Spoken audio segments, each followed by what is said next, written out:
जी हाँ दोस्तों, बहुत बहुत स्वागत है आपका आपके अपने यूट्यूब चैनल डाउट क्लासेस में। दोस्तों इस वीडियो में हम डिस्कस करेंगे PGCIL का डिप्लोमा ट्रेनिंग का 27/10/2018। देखिए 27/10/2018 का मॉर्निंग शिफ्ट का क्वेश्चन पेपर, जिसमें हम डिस्कस करेंगे टोटल टेक्निकल क्वेश्चन। तो ये वीडियो काफ़ी इंपॉर्टेंट होने वाला है, क्योंकि PGCIL के एग्ज़ाम अभी चल ही रहे हैं, तो काफ़ी इंपॉर्टेंट वीडियो है। तो चलिए डिस्कस कर लेते हैं पहला क्वेश्चन। तो पहला क्वेश्चन है friend, determine the value of equivalent resistance across node A and B. तो नोड ए और वी के अक्रॉस आपको इक्विवेलेंट रेजिस्टेंस बताना है। तो रेजिस्टेंस निकालने के लिए हम क्या करेंगे फ्रेंड, हम फ्रिक्वेंसी को क्या कर देंगे, जीरो मान लेंगे। तो हमारा फ्रिक्वेंसी अगर जीरो है, क्योंकि हमें इक्विवेलेंट रेजिस्टेंस निकालना है, तो एक्स एल जो होता है आपका 2πfl, तो ये हो जाएगा हमारा 2π इंटू जीरो, क्योंकि फ्रिक्वेंसी जीरो इंटू एल, यानी कि एक्सएल आपका हो जाएगा जीरो। तो एक्सएल आपका जीरो, तो यानी कि आपका जो इंडक्टर है वो शॉर्ट हो जाएगा। इसी तरह हम कैपेसिटर अगर निकालेंगे, एक्सी निकालेंगे, कैपेसिटर का रिएक्टेंस 1/2πfc, तो ये आएगा आपका एफ। जब यहाँ आप जीरो रखेंगे तो वो इन्फिनिटी आ जाएगा, तो एक्सी जो है आपका इन्फिनिटी आएगा, यानी इन्फिनिटी आएगा मतलब ओपन सर्किट आपका हो जाएगा। तो ये हो जाएगा आपका ओपन सर्किट। तो फ्रेंड ये दो पैरामीटर काफ़ी इंपॉर्टेंट थे। अब हम कर देते हैं इसको इरेज और नए सिरे से अपना सर्किट बनाते हैं। बस हमें याद रखना है एक्सएल जीरो आया, एक्सी इन्फिनिटी आया। तो अगर अब हम नया सर्किट बनाएंगे तो वो जो सर्किट आपका होगा, देखिए कुछ इस तरह से बनेगा। ये आपका 1 ओम का रेजिस्टेंस, उसके बाद ये 2 ओम का रेजिस्टेंस, देन यहाँ पे ये आपका ओपन हो जाएगा, और ये 1 ओम का रेजिस्टेंस यहाँ, ये 2 ओम का रेजिस्टेंस यहाँ, और ये आपका इंडक्टर ये शॉर्ट हो गया, तो ये शॉर्ट हो गया। ये 3 ओम का रेजिस्टेंस, ये 3 ओम का रेजिस्टेंस, और ये 3 ओम का रेजिस्टेंस। ये आपका नोड बी हो गया, ये नोड आपका ए हो गया। तो ये देख पा रहे होंगे आप, 1 और 2 यहाँ जुड़ जाएंगे, मतलब 3 हो जाएंगे। इसी तरह 1 और 2 यहाँ पे 3 हो जाएंगे, तो ये एक ब्रिज बन जाएगा। जब ये ब्रिज बन जाएगा, यानी कि देखिए इस तरह का, ये 3, ये 3, ये 3 और ये 3, और यहाँ पे बी सेंटर में भी ये वाला रेजिस्टेंस 3 ओम।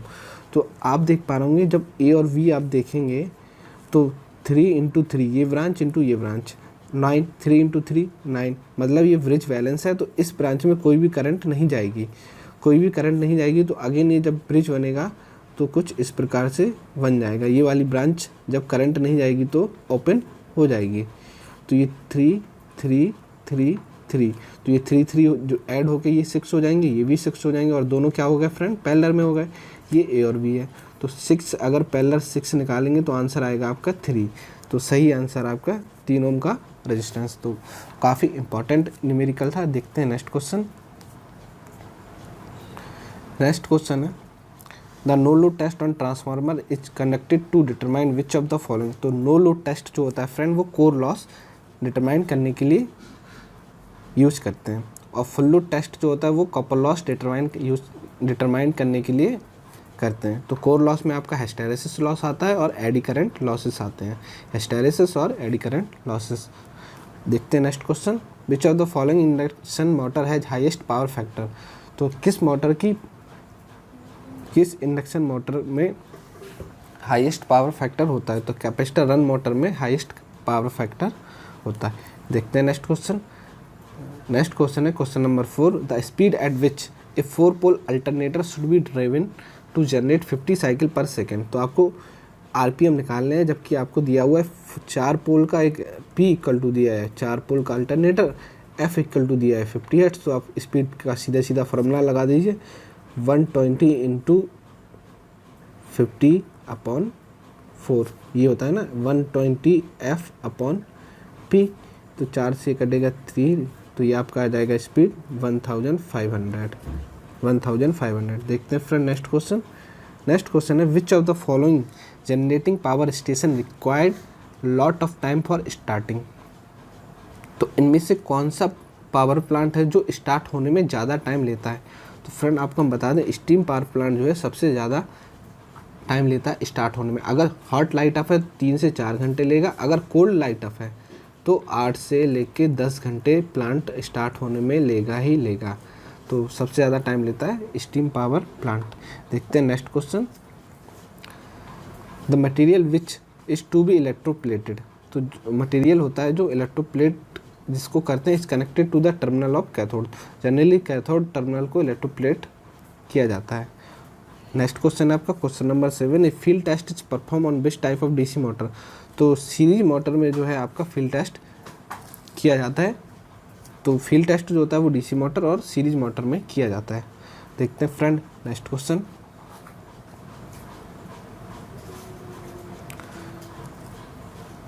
नेक्स्ट क्वेश्चन है आपका क्वेश्चन नंबर 8। नेक्स्ट क्वेश्चन है आपका क्वेश्चन नंबर 8। क्वेश्चन नंबर 8 कह रहा है secondary distribution is generally carried out at which voltage level. तो सेकेंडरी डिस्ट्रीब्यूशन पहले तो होता क्या है, तो अब उसके बाद अगर हम बात करें प्राइमरी डिस्ट्रीब्यूशन की, तो सेकेंडरी डिस्ट्रीब्यूशन जो होता है तो सबसे पहले हम निकालते हैं प्राइमरी डिस्ट्रीब्यूशन। तो जनरेटिंग स्टेशन जो रहते हैं, जनरेटिंग स्टेशन यानी कि power plant, thermal power plant, जो चिमनी हो गया तो धुआं मतलब thermal power plant, hydro electric power plant, वहाँ से अगर हम ट्रांसमिट कर रहे हैं कोई वोल्टेज और डिस्ट्रीब्यूशन तक,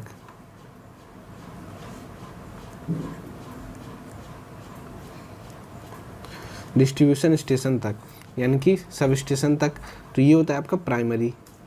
और डिस्ट्रीब्यूशन यानी कि सब स्टेशन से लेके कंज्यूमर तक जो साइकिल चलती है उसको बोलते हैं सेकेंडरी डिस्ट्रीब्यूशन। तो secondary distribution generally low voltage पे होता है, 440 वोल्ट या 230 वोल्ट।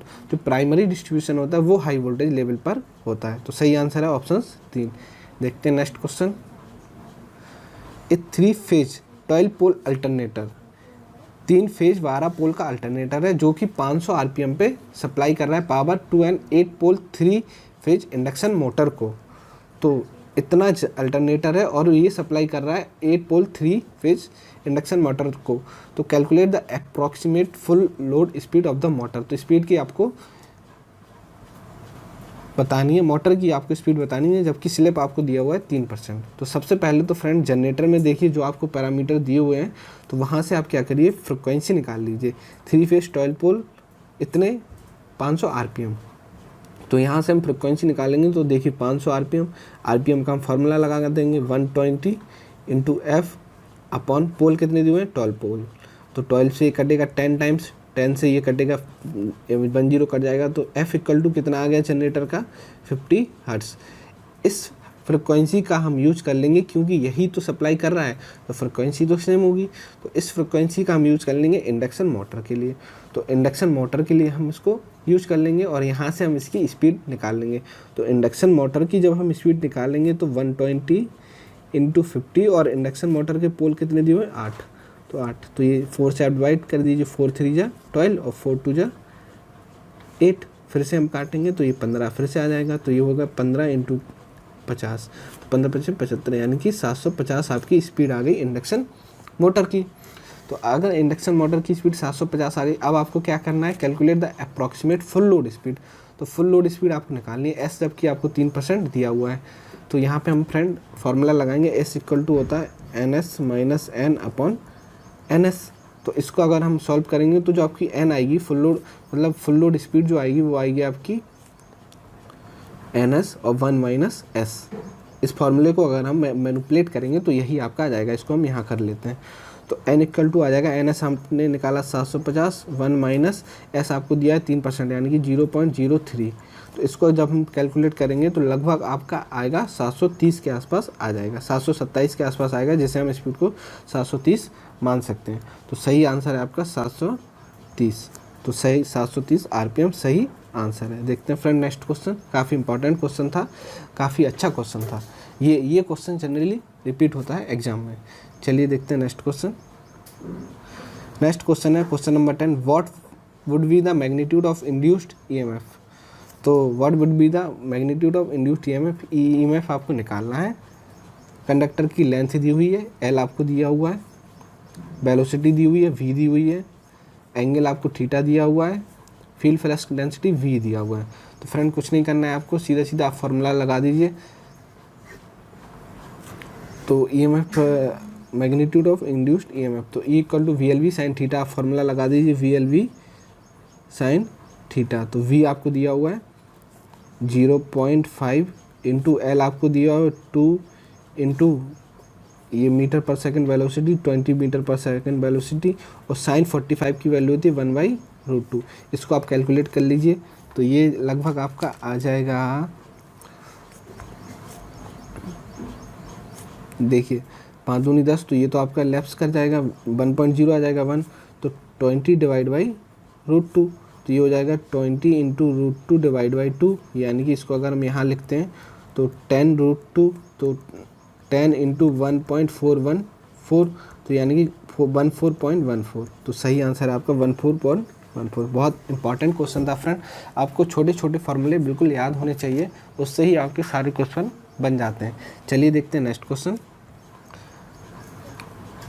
नेक्स्ट क्वेश्चन है आपका, compensation binding is used in an AC series motor in order to. Compensation binding का यूज किया जाता है सीरीज मोटर में रिड्यूस स्पार्किंग एट ब्रश, तो स्पार्किंग को कम करने के लिए। देखते हैं next question. Skin effect is more pronounced in which type of supply. Skin effect जो होता है वो फ्रेंड एसी में ज़्यादा होता है, हम एसी में ही होता है वैसे तो स्किन इफेक्ट फ्रेंड होता क्या है, जैसे आपका ये एक सॉलिड कंडक्टर है, तो जो करंट फ्लो करती है वो कंडक्टर के सरफेस पर फ्लो करती है, ना कि सरफेस कंडक्टर के अंदर। तो ये होता है स्किन इफेक्ट कि किसी चालक की सतह पर करंट का फ्लो होना। तो इसमें देखिए फ्रेंड क्या हो रहा है, कंडक्टर का वेस्ट हो रहा है ना, यहाँ पे तो कोई करंट फ्लो हो ही नहीं रही है, तो इसे बोला जाता है स्किन इफेक्ट, जो कि एसी में ज़्यादा होता है। जितनी ज़्यादा फ्रिक्वेंसी होगी उतना ज़्यादा स्किन इफेक्ट होगा। देखते हैं नेक्स्ट क्वेश्चन। नेक्स्ट क्वेश्चन है question number 30, the phenomena of intermittent arc taking place in line to ground fault of a 3 phase. तो ये होता है फ्रेंड आर्किंग ग्राउंड, सही आंसर है। चलिए देखते हैं नेक्स्ट क्वेश्चन।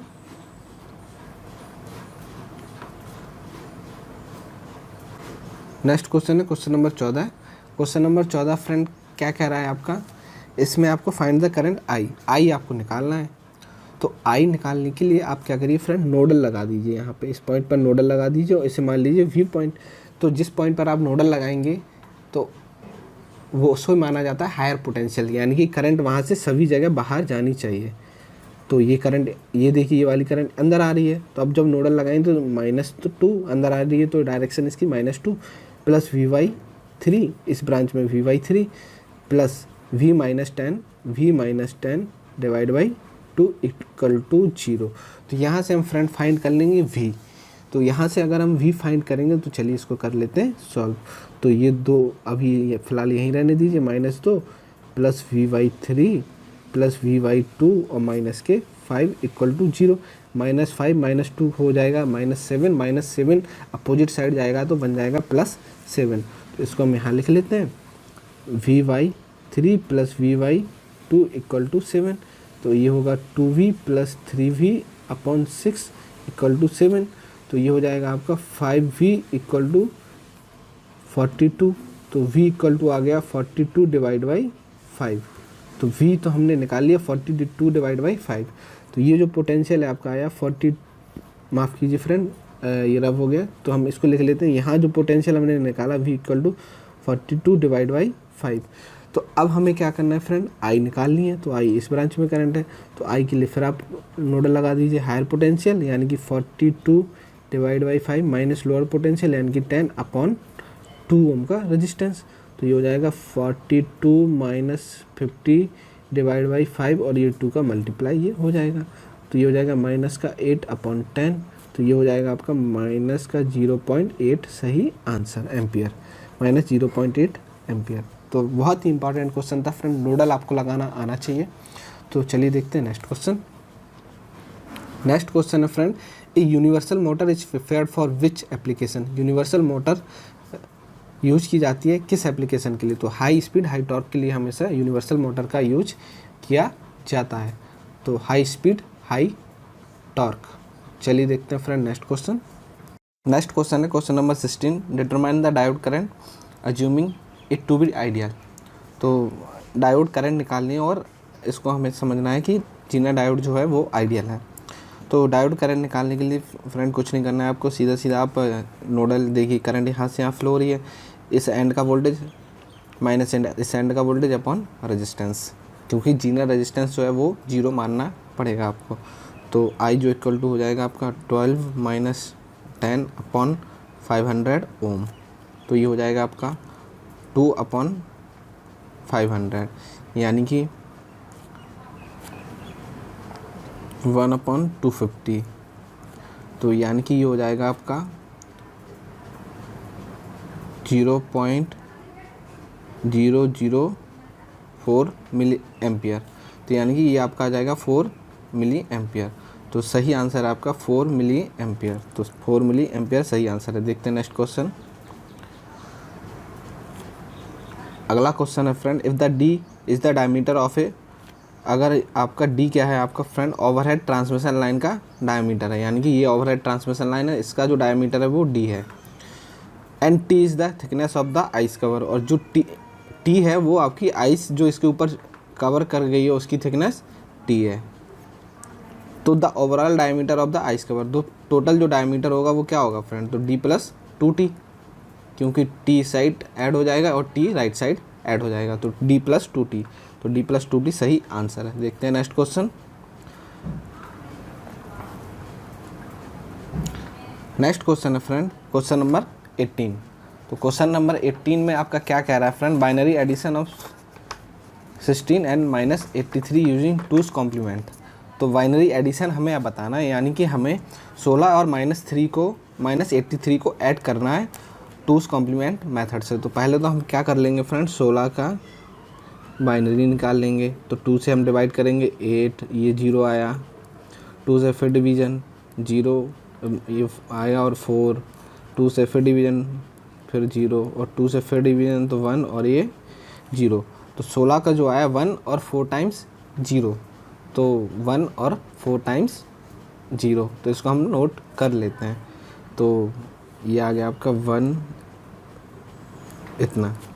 इसी तरह फ्रेंड हम निकाल लेंगे 83 का, तो 83 का अगर हम निकालेंगे तो 2 से आप डिवाइड करते चले जाइए, 4 1 1, 2 से फिर डिवाइड कर दीजिए 21, 2 से फिर डिवाइड कर दीजिए 10 0, 2 से फिर डिवाइड कर दीजिए 5 0, 2 से अगेन डिवीज़न हो जाएगा 1 और यहाँ बचा 2, तो 2 से फिर यहाँ इसको हम ऊपर ले लेते हैं, 2 से फिर डिवीज़न हो जाएगा, तो ये 1 और ये यहाँ 0, तो इसका फाइनली जो आएगा आपका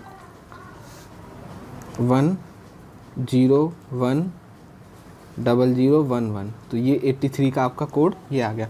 तो फ्रेंड ये है आपका 16 का बाइनरी कोड और ये है आपका 83 का बाइनरी कोड, इन दोनों को नोट कर लीजिए क्योंकि हम करेंगे इसे रफ, तो क्योंकि स्पेस हमारे पास है नहीं तो इसको हम मिटा देंगे। तो चलिए ये नोट कर लीजिए। उसके बाद अब देखते हैं फ्रेंड, अब हमें 83 का अगर हम बात करें, 83 का जो हमने कोड निकाला था वो हमने निकाला था 1 0 1 0 0 1 1, यही निकाला था फ्रेंड। और अगर हम बात करें 16 की, तो 16 का जो कोड हमने निकाला था वो निकाला था 1 और 4 टाइम्स 0। तो 83 को अब माइनस में कन्वर्ट करने के लिए हम क्या करेंगे, 2's कॉम्प्लीमेंट मेथड यूज़ करेंगे। तो 2's कॉम्प्लीमेंट मेथड यूज़ करेंगे तो सबसे पहले 83 का जो हमारा ये कोड है इसका निकालेंगे वंस। तो वंस निकालने के लिए सभी 1 0 हो जाएंगे, 0 1 हो जाएंगे, तो 0 1 0 1 1 0 0। अब इसका निकालेंगे हम 2's कॉम्प्लीमेंट निकालने के लिए हम इसमें 1 ऐड कर देते हैं लास्ट डिजिट में, तो ये हो जाएगा 1 0 1 1 0 1 0। तो ये आ गया आपका ये आ गया आपका 2's कॉम्प्लीमेंट 83 का। तो 83 का अब जो 2's कॉम्प्लीमेंट आया इसमें हमें क्या करना है फ्रेंड, इसमें हमें ऐड करना है, एक मिनट इसको हम अगेन चेक कर लेते हैं। तो ये इसमें अगर हम 1 जोड़ेंगे तो 1 और ये 0 1 1 0 1 0, ठीक है फ्रेंड। तो अब इसमें हमें क्या करना है कि इसमें हम ऐड कर देंगे 16 का डिजिट। तो 16 का जो डिजिट आया था देखिए ये तो हमारा -83 आ गया, 2's कॉम्प्लीमेंट मतलब -83 डिजिट, ये 0 है माफ़ कीजिए। तो अब हम इसमें ऐड करेंगे 16, तो एडिशन ऑफ ये 16 का कोड था 1, ये लास्ट टाइम 4 0 और 1 0 0, तो ये आगे हम 0 बढ़ा लेंगे। तो अब हम इसको ऐड करेंगे, तो ऐड करने पे हमारा आएगा 1 0 1 1 1 1 0। तो ऐड करने पे हमारा इतना आ गया। तो अब फ्रेंड हम देखेंगे इसका हमें क्या करना है, वंस अगेन टूस कॉम्प्लीमेंट निकालना है, क्योंकि कोई कैरी नहीं आई है। तो इसका टूस निकालेंगे हम। तो टूस निकालने के लिए सबसे पहले हम 1 निकालेंगे। तो 1 कॉम्प्लीमेंट जब इसका हम निकालेंगे, यहाँ पे कोई कैरी आई नहीं है तो हम इसका 1 निकालेंगे। तो वंस कॉम्प्लीमेंट जब निकाला तो ये 1 0 0 0 0 1 0। अब इसका हम टूस निकालेंगे तो 1 ऐड कर देंगे, तो 1 1 0 0 0 0 1। तो यही सही आंसर है आपका। 1 4 टाइम्स 0 और 1 1 ये भी होगा, माइनस में आंसर होगा, क्योंकि कोई कैरी नहीं आई है। तो देखते हैं फ्रेंड नेक्स्ट क्वेश्चन।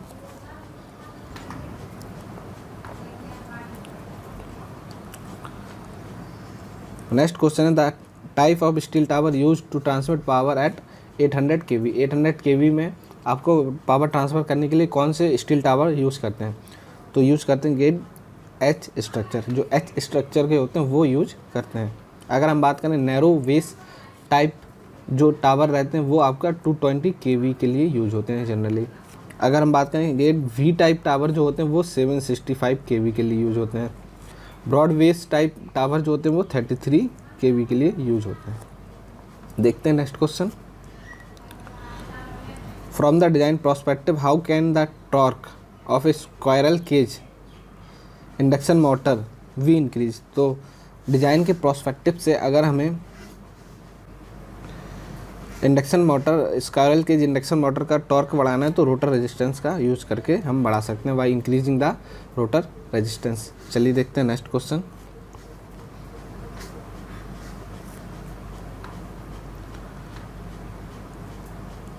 तो फ्रेंड नेक्स्ट क्वेश्चन है consider a circular conductor and a wire. एक कंडक्टर है सर्कुलर और एक वायर है मैग्नेट का। As shown below the state which of the following statement are. इनमें से कौन सी स्टेटमेंट ट्रू है? तो सबसे पहले तो statement the induced current in the conductor में जो इंड्यूस्ड करंट है when the north pole of the wire magnet is pushed toward the conductor. जब ये नॉर्थ पोल इसकी तरफ कंडक्टर की तरफ जाएगा तो जो हमारा जो करंट होगा वो एंटी क्लॉकवाइज डायरेक्शन होगा, यानी कि इस डायरेक्शन में फ्लो होगा। तो ये बिल्कुल सही है। अगर हम बात करें तीसरा स्टेटमेंट, तो जो करंट है आपकी conductor when south pole magnet की तरफ जाएगा तो ये क्या होगा, एंटी क्लॉकवाइज डायरेक्शन में करंट फ्लो होगा। The induced current in the conductor when the south pole of a wire magnet is pushed away from the conductor. अगर साउथ पोल हमारा इस तरफ खींचे तो एंटी क्लॉकवाइज डायरेक्शन में होगा। तो 1 और 3 सही आंसर है। चलिए देखते हैं नेक्स्ट क्वेश्चन।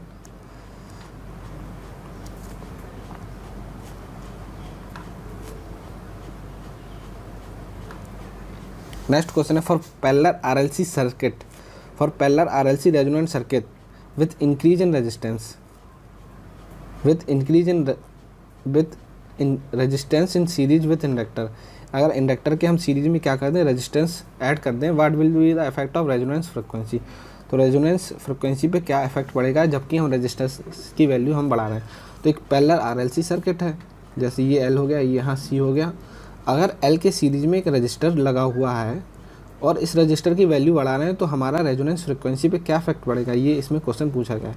तो फ्रेंड इसका फार्मूला होता है ओमेगा इक्वल टू 1/, अगर इंडक्टर के सीरीज में रेजिस्टेंस जोड़ दिया जाए एलसी तो नॉर्मली रेजोनेंस का फार्मूला यही होता है। लेकिन अगर इंडक्टर के में सीरीज में जोड़ दिया जाए, कैपेसिटर में जोड़ दिया जाए तो इसका जो फार्मूला निकल कर आता है वो आता है RL² माइनस L/C और ये RC² माइनस L/C। तो देखिए RC की वैल्यू तो 0 है, कैपेसिटर के अक्रॉस हमने कुछ जोड़ा नहीं है तो ये तो 0 हो जाएगा। तो इससे हमारा डिवाइड हो जाएगा ये सब। तो ये हो जाएगा ओमेगा इक्वल टू 1/√LC। और अगर हम बात करें ये होगा RL L/C whole square, minus minus plus हो जाएगा और ये माइनस ही रहेगा क्योंकि माइनस का नीचे से डिवीजन होगा। तो ये 1। तो इसके अकॉर्डिंग अगर हम देखें तो हमारा क्या होगा, रेजोनेंस फ्रीक्वेंसी अगर हम RL की वैल्यू बढ़ाते हैं तो रेजोनेंस फ्रीक्वेंसी हमारी डिक्रीज होगी क्योंकि अंडर रूट में है। तो चलिए देखते हैं नेक्स्ट क्वेश्चन। नेक्स्ट क्वेश्चन है friend question number 23। Question number 23 consider a series circuit of resistance and inductor. एक रेजिस्टेंस है और एक इंडक्टर है, सीरीज सर्किट है। तो दोनों बोथ हैविंग 5 ओम, तो दोनों की वैल्यू 5 ओम है, यानी कि एक्सएल की वैल्यू जो है वो भी 5 ओम है और आर की वैल्यू वो भी 5 ओम है। पोटेंशियल डिफरेंस जो है वो 100 ओम का है, पोटेंशियल डिफरेंस 100 वोल्ट का है। तो हमें फ्रेंड क्या बताना है, the apply voltage is 0 at a certain instant and increasing then voltage drop हमें निकालना है अक्रॉस इंडक्टिव रिएक्टेंस के अक्रॉस वोल्टेज ड्रॉप निकालना है। तो फ्रेंड अगर हम करंट इसमें निकाल लें तो हम आसानी से इस सर्किट में, क्योंकि सीरीज में जुड़े हुए हैं, तो करंट निकाल लें तो हम वोल्टेज ड्रॉप कहीं भी निकाल सकते हैं, चाहे रेजिस्टेंस चाहे इंडक्टेंस। तो हम सबसे पहले जेड निकालेंगे, जेड यानी टोटल इम्पिडेंस, तो R plus J omega L, तो यानी कि 5 प्लस जे 5, तो ये हो जाएगा। अगर हम जेड का मॉड निकालेंगे यानी मैग्नीट्यूड निकालेंगे 5 स्क्वायर प्लस 5 स्क्वायर, और ये तो ये हो जाएगा 5√2, तो जेड आया आपका 5√2। तो इनपुट वोल्टेज हमारा कितना है, 100 वोल्ट। तो अगर हम करंट में आई निकालें तो आई इक्वल टू हो जाएगा 100/5√2, तो यानी कि 100√2/5 × 2, √2 कितना हो जाएगा, 2 हो जाएगा, 5 × 10, तो ये हो जाएगा 10√2, तो 10√2, तो आई जो आया आपका 10√2 आया। तो फ्रेंड आई अगर आपका यहाँ ये जो है 10√2 आ गया, तो आपको वोल्टेज निकालना है इंडक्टर के अक्रॉस। तो वोल्टेज जो होगा आपका आई × आर, तो यानी कि 10√2 × 5, तो ये हो जाएगा 50√2, तो सही आंसर है 50√2। बहुत इंपॉर्टेंट क्वेश्चन है फ्रेंड। देखते हैं next question. N alternating current series motor run on, तो जो सीरीज मोटर होती है वो होती है यूनिवर्सल मोटर, और एसी और डीसी दोनों पर ही काम करती है। तो बहुत इंपॉर्टेंट क्वेश्चन है फ्रेंड। चलिए देखते हैं next question. Which of the following is the, तो नेक्स्ट क्वेश्चन है question number 25। Which of the following is the most efficient method for increasing speed of 4 kV DC shunt motor. तो 4 kV DC shunt motor की अगर आपको speed बढ़ानी है तो सबसे एफिशिएंट मेथड कौन सा है, तो फ्लक्स कंट्रोल मेथड जो है वो आपका एवब बेस स्पीड से ऊपर, अगर बेस स्पीड से ऊपर आपको स्पीड बढ़ानी है तो फ्लक्स कंट्रोल मेथड ही यूज किया जाता है। तो फ्लक्स कंट्रोल मेथड यानी कि n = होता है आपका EV/π, ये आपने फार्मूला पढ़ा ही होगा। अब ये फार्मूला कैसे आया, E = होता है आपका K∅ ओमेगा, तो ये फार्मूला यहाँ से जनरेट हुआ। तो n जो है आपका इन्वर्सली प्रोपोर्शनल होता है फ्लक्स के। तो अगर हम फ्लक्स कंट्रोल जो होता है वो एबव बेस स्पीड होता है। तो चलिए देखते हैं नेक्स्ट क्वेश्चन।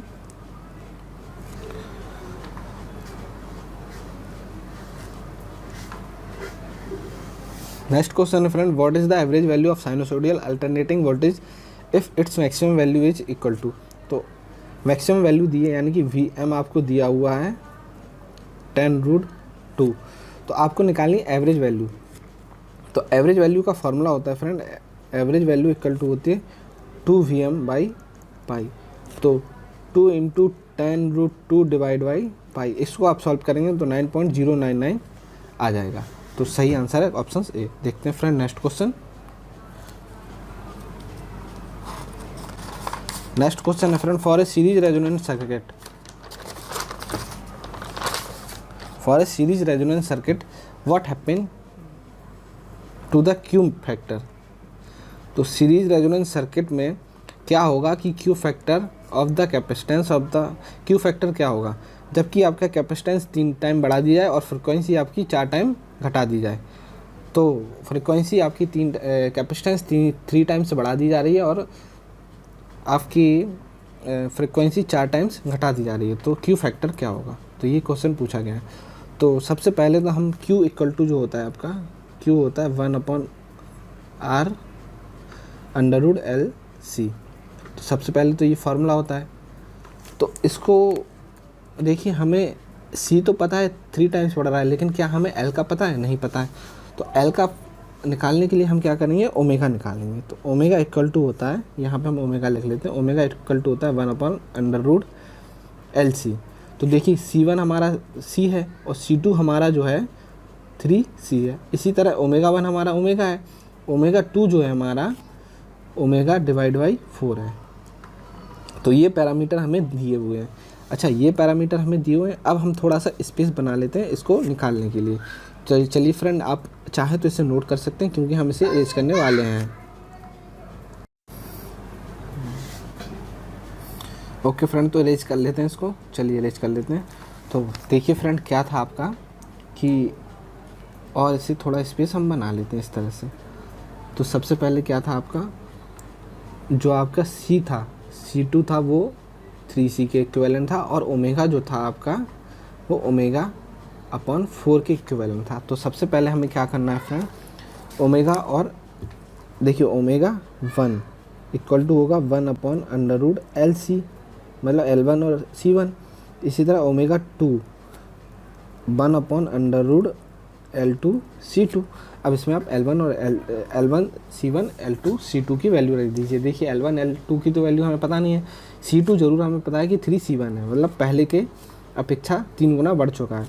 तो ये हो जाएगा आपका, देखिए L2 ये ऊपर चला जाएगा, ये यहाँ आ जाएगा, तो ये हो जाएगा L2 इंटू C2 की जगह रख देंगे हम 3C upon under root L1 और C1 की जगह C, क्योंकि इनिशियल में क्या था हमारा C था, C से C कैंसिल हो जाएगा, तो इसका हम होल स्क्वायर कर देंगे। इसका जब हम होल स्क्वायर करेंगे देखिए तो ये होगा अंडर रूट में 3L2 L1, इसको हम हटा देंगे तो ये हो जाएगा ओमेगा 1 का होल स्क्वायर अपॉन ओमेगा 2 का whole square equal to 3L2 L1। तो इसको अगर हम सॉल्व करेंगे, तो इसको सॉल्व जब हम करेंगे, और नहीं माफ़ कीजिए फ्रेंड, ओमेगा 2 की जगह हमें क्या रखना है, यहाँ ओमेगा 2 की जगह भी हम वैल्यू पुट करेंगे। ओमेगा 2 की जगह हम पुट करेंगे यहाँ पे, यहाँ स्क्वायर करने पे इसको यहाँ इतना काट दीजिए, हमारा इतना आ गया ओमेगा 1 अपॉन ओमेगा 2 की जगह आप रखिए ओमेगा 1 अपॉन 4 इक्वल टू ये आया आपका under root 3L2 upon L1।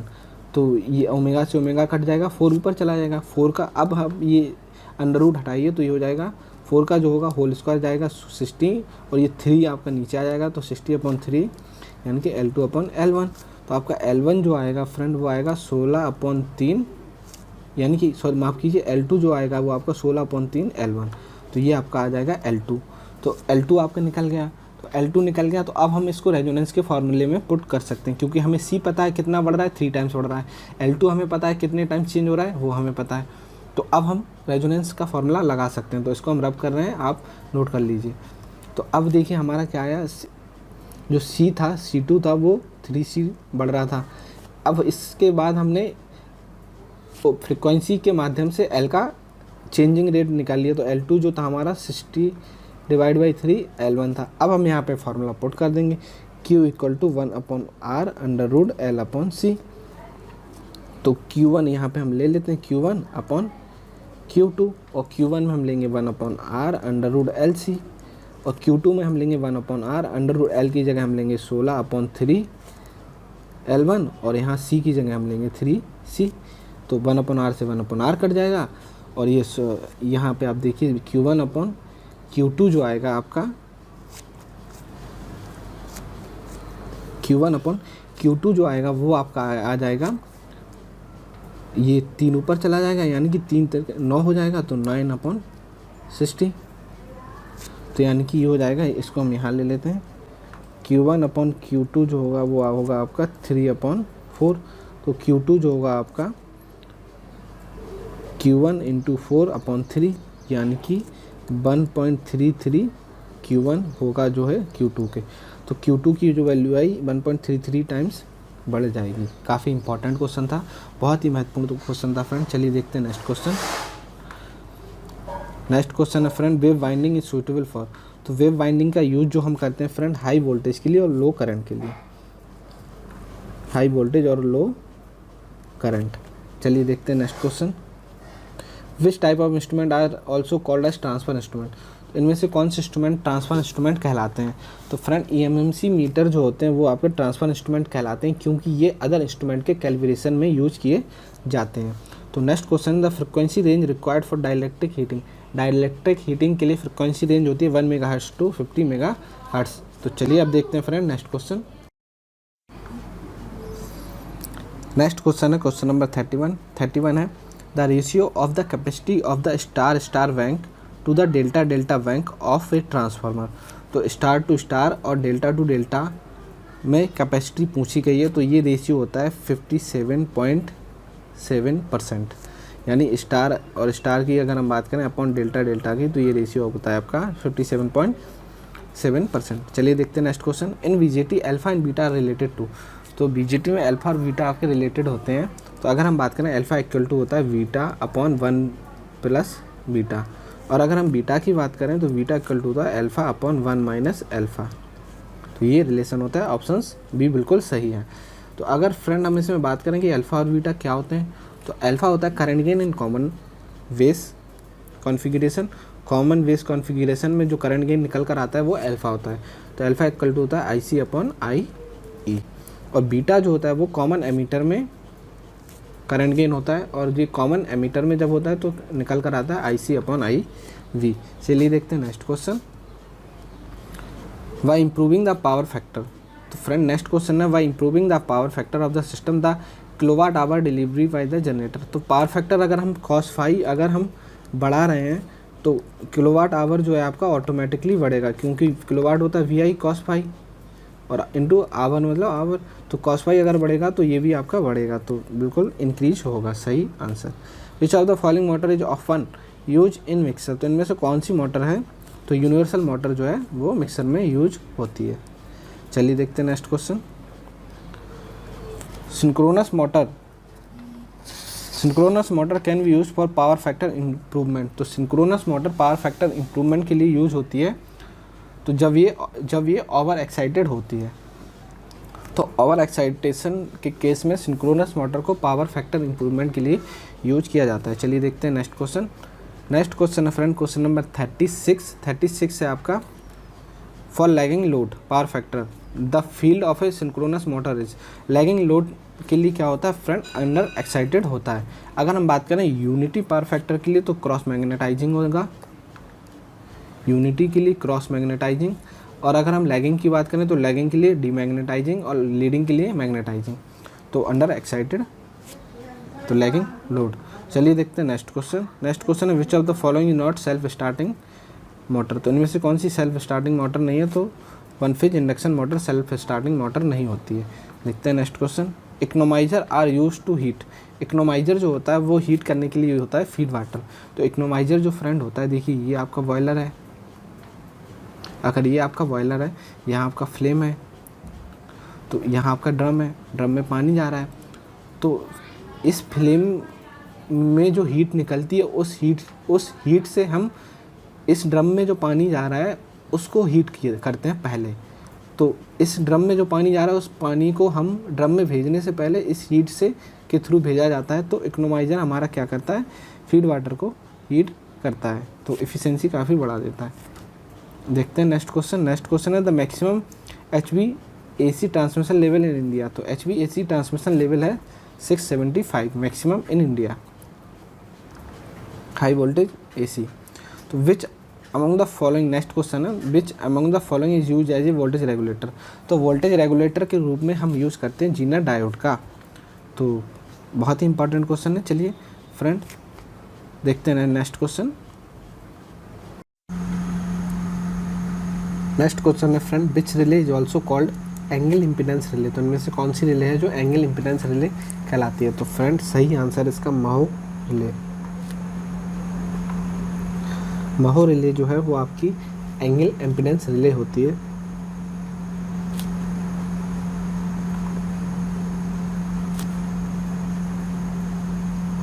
तो एंगल इम्पीडेंस रिले या महो रिले का यूज जो होता है वो लॉन्ग ट्रांसमिशन लाइन में यूज़ किया जाता है।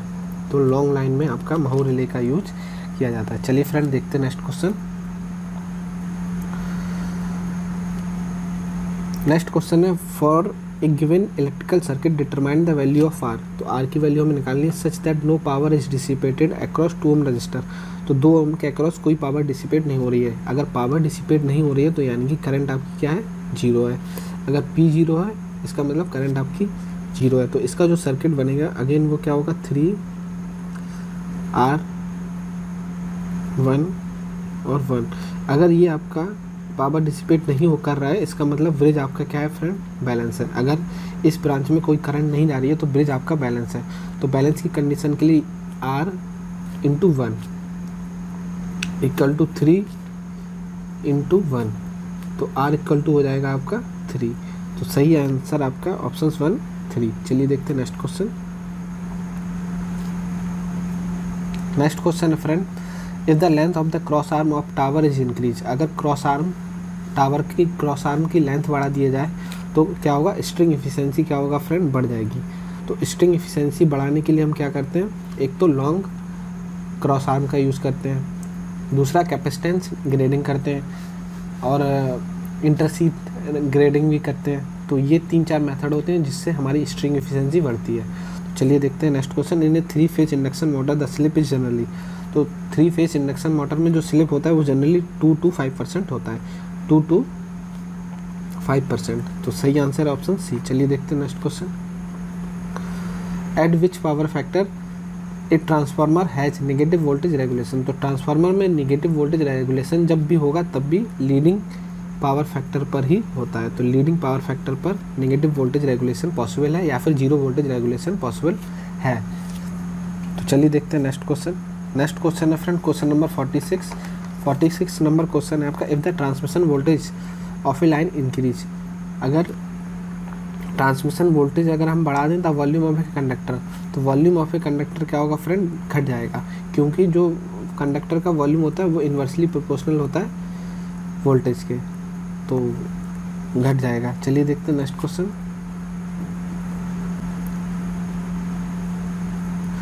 What is the effect of armature reaction, तो इसमें पूछा गया है what is the effect of armature reaction when the generator supply a load at unity power factor.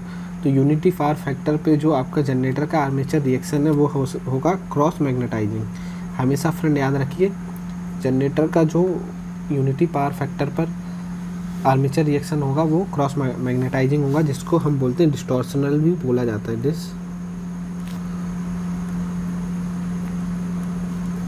डिस्टॉर्शनल भी बोला जाता है। चलिए देखते हैं नेक्स्ट क्वेश्चन। नेक्स्ट क्वेश्चन है क्वेश्चन नंबर 48। 220 वोल्ट की मोटर है आपकी, तो 220 वोल्ट की आपकी डीसी मोटर है जी। आर्मेचर रेजिस्टेंस से 0.8 ohm. Find the induced EMF. Induced EMF हमें निकालना है, जबकि इसमें करंट आपको दी हुई 440 एम्पियर। तो फ्रेंड डीसी मोटर में जो इक्वेशन का बैक ईएमएफ का फॉर्मूला होता है वो होता है आपका EV = V minus IA RA। तो V आपको दिया 220 माइनस IA आपको 40 एम्पियर इंटू 0.8, तो 220 माइनस के ये 32 आ जाएगा आपका, तो ये आपका आ जाएगा 188 वोल्ट। सही आंसर ऑप्शन 3। चलिए देखते हैं नेक्स्ट क्वेश्चन। नेक्स्ट क्वेश्चन है friend, the property of a magnetic circuit of opposing the passage of magnetic flux line is called as. तो मैग्नेटिक फ्लक्स लाइन का अपोज करने की प्रॉपर्टी होती है रिलक्टेंस। सही आंसर ऑप्शन 1। देखते हैं next question. An insulator is so design that it should fail only by flash over voltage. Insulator को हमेशा डिजाइन किया जाता है कि जब ये फेल हो तो हमेशा फ्लैश ओवर वोल्टेज पर ही फेल हो। देखते हैं next question. Next question, in river crossing modern high voltage line have a span length of. जो रिवर क्रॉसिंग लाइन में होती है उनका स्पान लेंथ कितना होता है, मोर देन 800 मीटर्स। सही आंसर है ऑप्शन 3। चलिए देखते हैं next question. The maximum efficiency is achieved in A transformer. तो ट्रांसफार्मर में मैक्सिमम एफिशिएंसी के लिए हमेशा याद रखिए कॉपर लॉस इक्वल टू होते हैं आपके iron loss, PCU equal to होता है P iron for maximum efficiency. देखते हैं next question. The process of spot welding basically depend on. तो स्पॉट वेल्डिंग की जो प्रोसेस है बेसिकली डिपेंड होती है heat generated and application of forging pressure. तो सही आंसर है ऑप्शन 1। देखते हैं नेक्स्ट क्वेश्चन।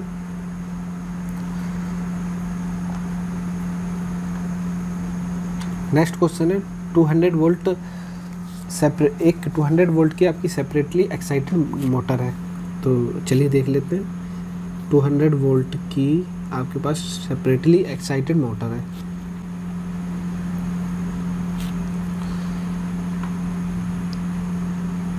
जिसका आर्मेचर रेजिस्टेंस है 0.05। देखिए 0.05, करंट ड्रॉ कर रही है 20 ampere,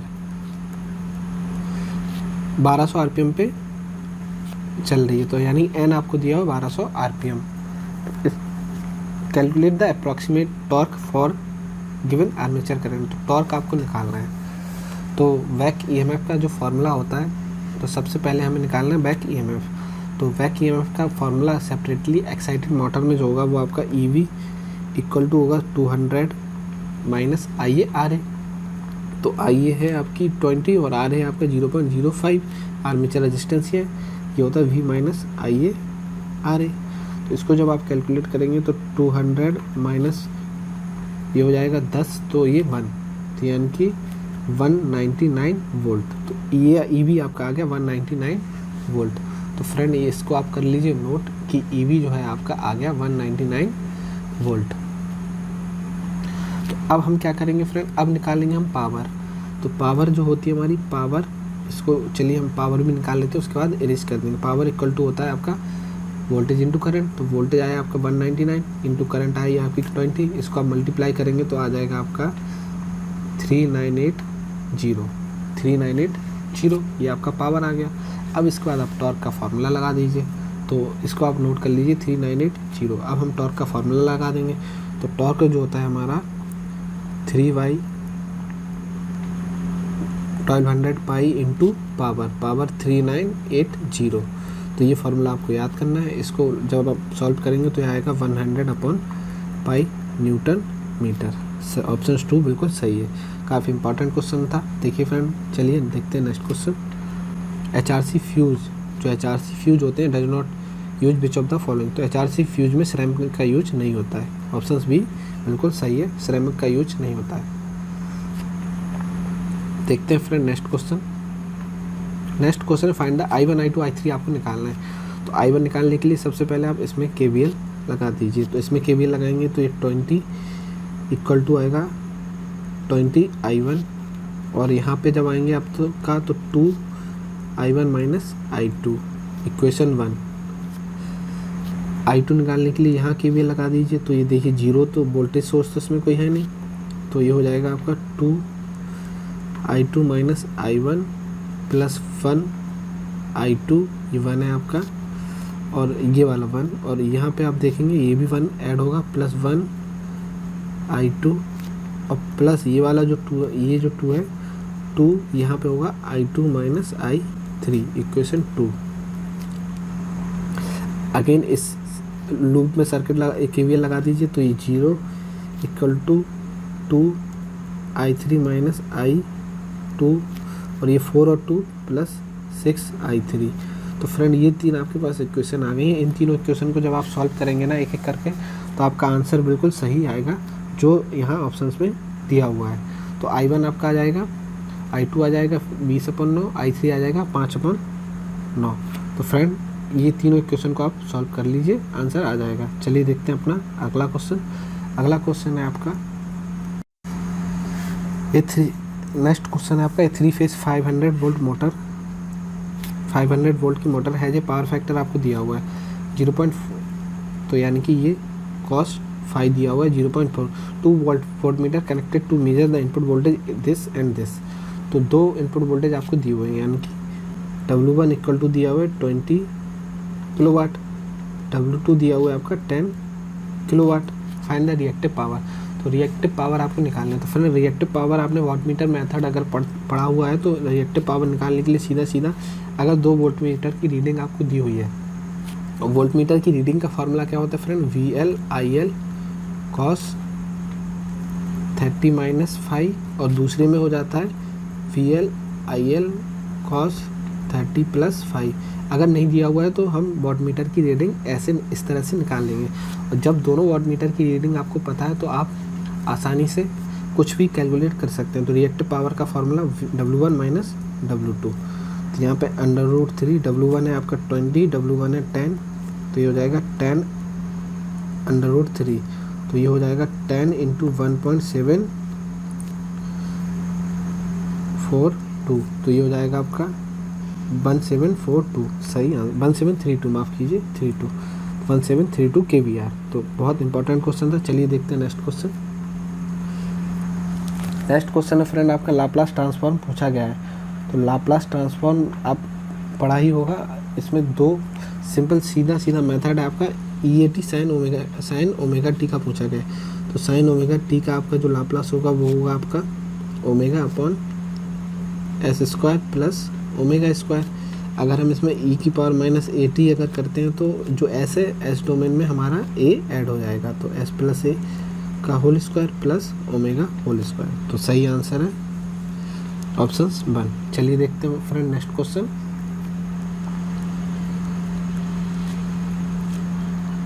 in a 3 phase induction motor the torque under running condition will be maximum. जो 3 फेज इंडक्शन मोटर है तो इसमें जो है टॉर्क आपका मैक्सिमम होगा। तो मैक्सिमम टॉर्क की कंडीशन में फ्रेंड क्या होता है, स्लिप इक्वल टू होता है रोटर रेजिस्टेंस इनटू इम्पीडेंस। तो इसमें क्या होगा, the rotor resistance per phase, जो रोटर रेजिस्टेंस पर फेज है equal to the rotor reactance per phase.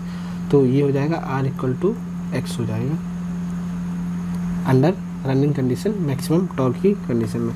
चलिए देखते हैं नेक्स्ट क्वेश्चन। नेक्स्ट क्वेश्चन है आपका 750 kV line can normally carry as much power as how.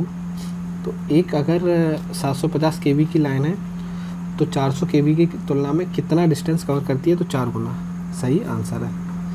चलिए देखते हैं friend next question.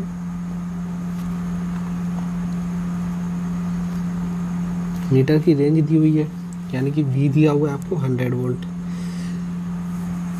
Multiplier resistance दिया हुआ है, मीटर का रेजिस्टेंस दिया हुआ। तो मल्टीप्लायर का रेजिस्टेंस आपको दिया हुआ R इक्वल टू 28 ओम, और मीटर का रेजिस्टेंस यानी कि RM आपको 2 किलो, ये भी किलो में।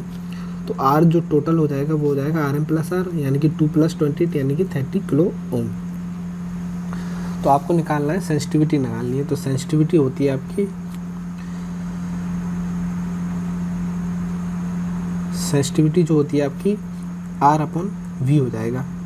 तो V FSD, तो R अपना 30 और V आपका हो गया 100, तो 10 से 1, तो ये हो जाएगा आपका 0.3 किलो ओम पर वोल्ट। ये देखते हैं फ्रेंड नेक्स्ट क्वेश्चन। सेंसिटिविटी जो होती है फ्रेंड, चलिए इसमें एक कॉन्सेप्ट और है। सेंसिटिविटी जो होती है 1/IFSD होता है। IFSD क्या रखेंगे, 1/I की जगह हम रखेंगे V/R। तो VFSD यानी full scale reflection upon R, तो R ऊपर चला जाएगा तो R/V हो जाएगा, क्योंकि R की यूनिट हमारी किलो में, तो यूनिट जो सेंसिटिविटी की आएगी वो किलो, और वोल्टेज हमारा V में किलो पर वोल्ट में ही आएगा। चलिए देखते हैं नेक्स्ट क्वेश्चन।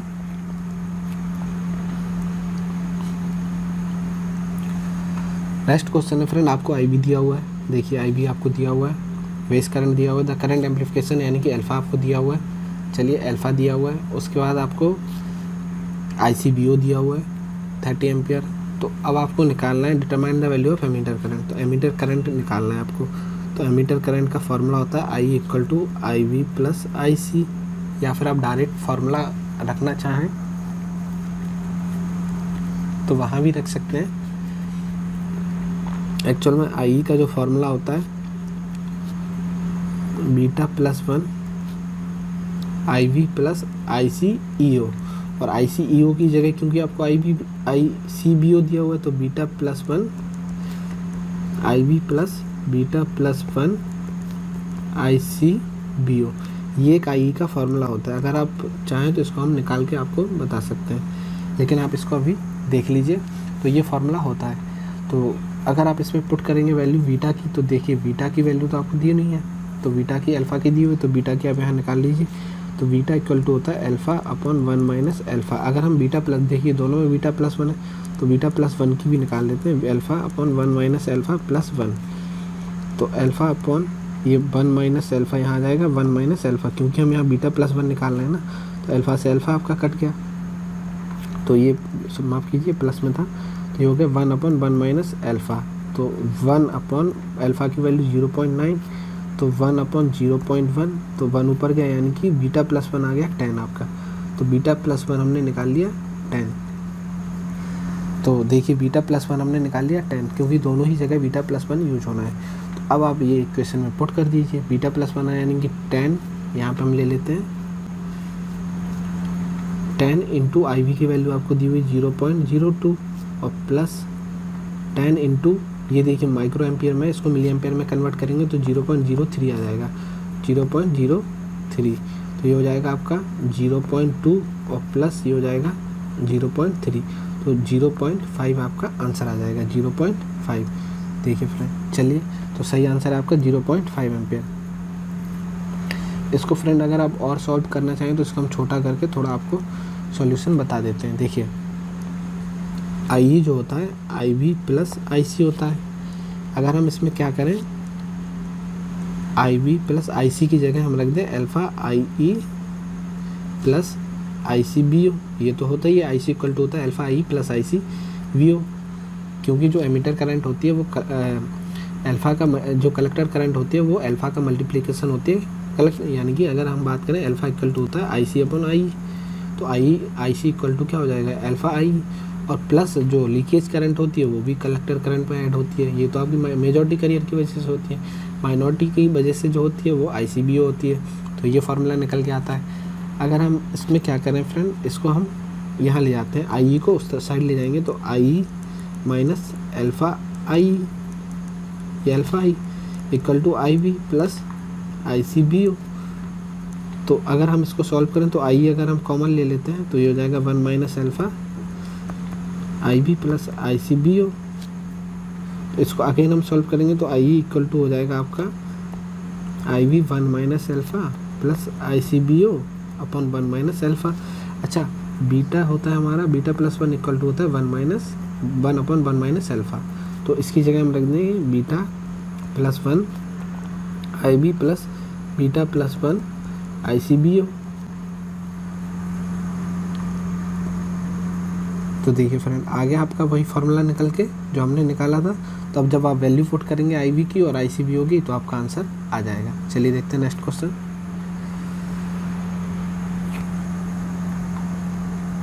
नेक्स्ट क्वेश्चन है फ्रेंड आपका, A generating station supply the following load to various consumer. तो जनरेटिंग स्टेशन है, ए आपका इतना सप्लाई कर रहा है, बी इतना, सी इतना, डी इतना। द मैक्सिमम डिमांड आपका इतना। डाइवर्सिटी फैक्टर आपको निकालना है। तो डाइवर्सिटी फैक्टर जो होता है सम ऑफ डिमांड, जितनी भी आपकी डिमांड आ रही है अपॉन मैक्सिमम डिमांड। तो सम ऑफ डिमांड यानी कि 1500 plus 750 plus 100 plus 450 upon maximum आपका है 25,000। तो ये आपका ऐड होगा, देखिए 750 और 450, 1200 और एक 1300, 1500 यानी कि 2800 अपॉन 1500 यानी कि 2800 अपॉन 1500। तो ये कट जाएगा, इसको आप क्रॉस 1.12 ही आपका आंसर आएगा। तो सही आंसर है 1.12। Diversity factor, load factor, power factor, इन सब के फार्मूले आपको आने चाहिए। तो चलिए देखते हैं नेक्स्ट क्वेश्चन। नेक्स्ट क्वेश्चन है क्वेश्चन नंबर 64। काफ़ी इंपॉर्टेंट क्वेश्चन है। इसमें आपका पूछा गया द परसेंटेज रिएक्टेंस आपको दिया हुआ 30% and the base KVA. Base KVA आपको इतना दिया हुआ। Find the value of short circuit KVA. तो शॉर्ट सर्किट केवीए आपको निकालना है। तो शॉर्ट सर्किट केवीए यानी कि फॉल्ट केवीए, फॉल्ट केवीए भी बोला जाता है। इसे होता है आपका बेस केवीए, केवीए या एमवीए में दिया होता है एमवीए अपॉन परसेंटेज रिएक्टेंस। तो ये आपका बेस आपको दिया हुआ 9000 अपन परसेंट में आपका 30% दिया हो तो 30 अपॉन 100 हो जाएगा। तो 100 ऊपर जाएगा, इसको हम लिख लेते हैं। तो ये आपका होगा 9000 इंटू 100 अपॉन 30। तो 30 से आप 10 से 10 क्रॉस कर दीजिए, 3 से आप 30 क्रॉस कर दीजिए, तो ये हो जाएगा आपका 30,000। तो 30,000 बिल्कुल सही आंसर है। बहुत ही इंपॉर्टेंट क्वेश्चन था फ्रेंड। फार्मूला आपको याद रहना चाहिए। शॉर्ट सर्किट एमवीए को फॉल्ट एमवीए भी बोला जाता है, अगर चूँकि हम यहाँ केवीए में कैलकुलेट कर रहे हैं तो इसे केवीए बोला जाएगा। तो बहुत ही इंपॉर्टेंट क्वेश्चन। देखते हैं नेक्स्ट क्वेश्चन।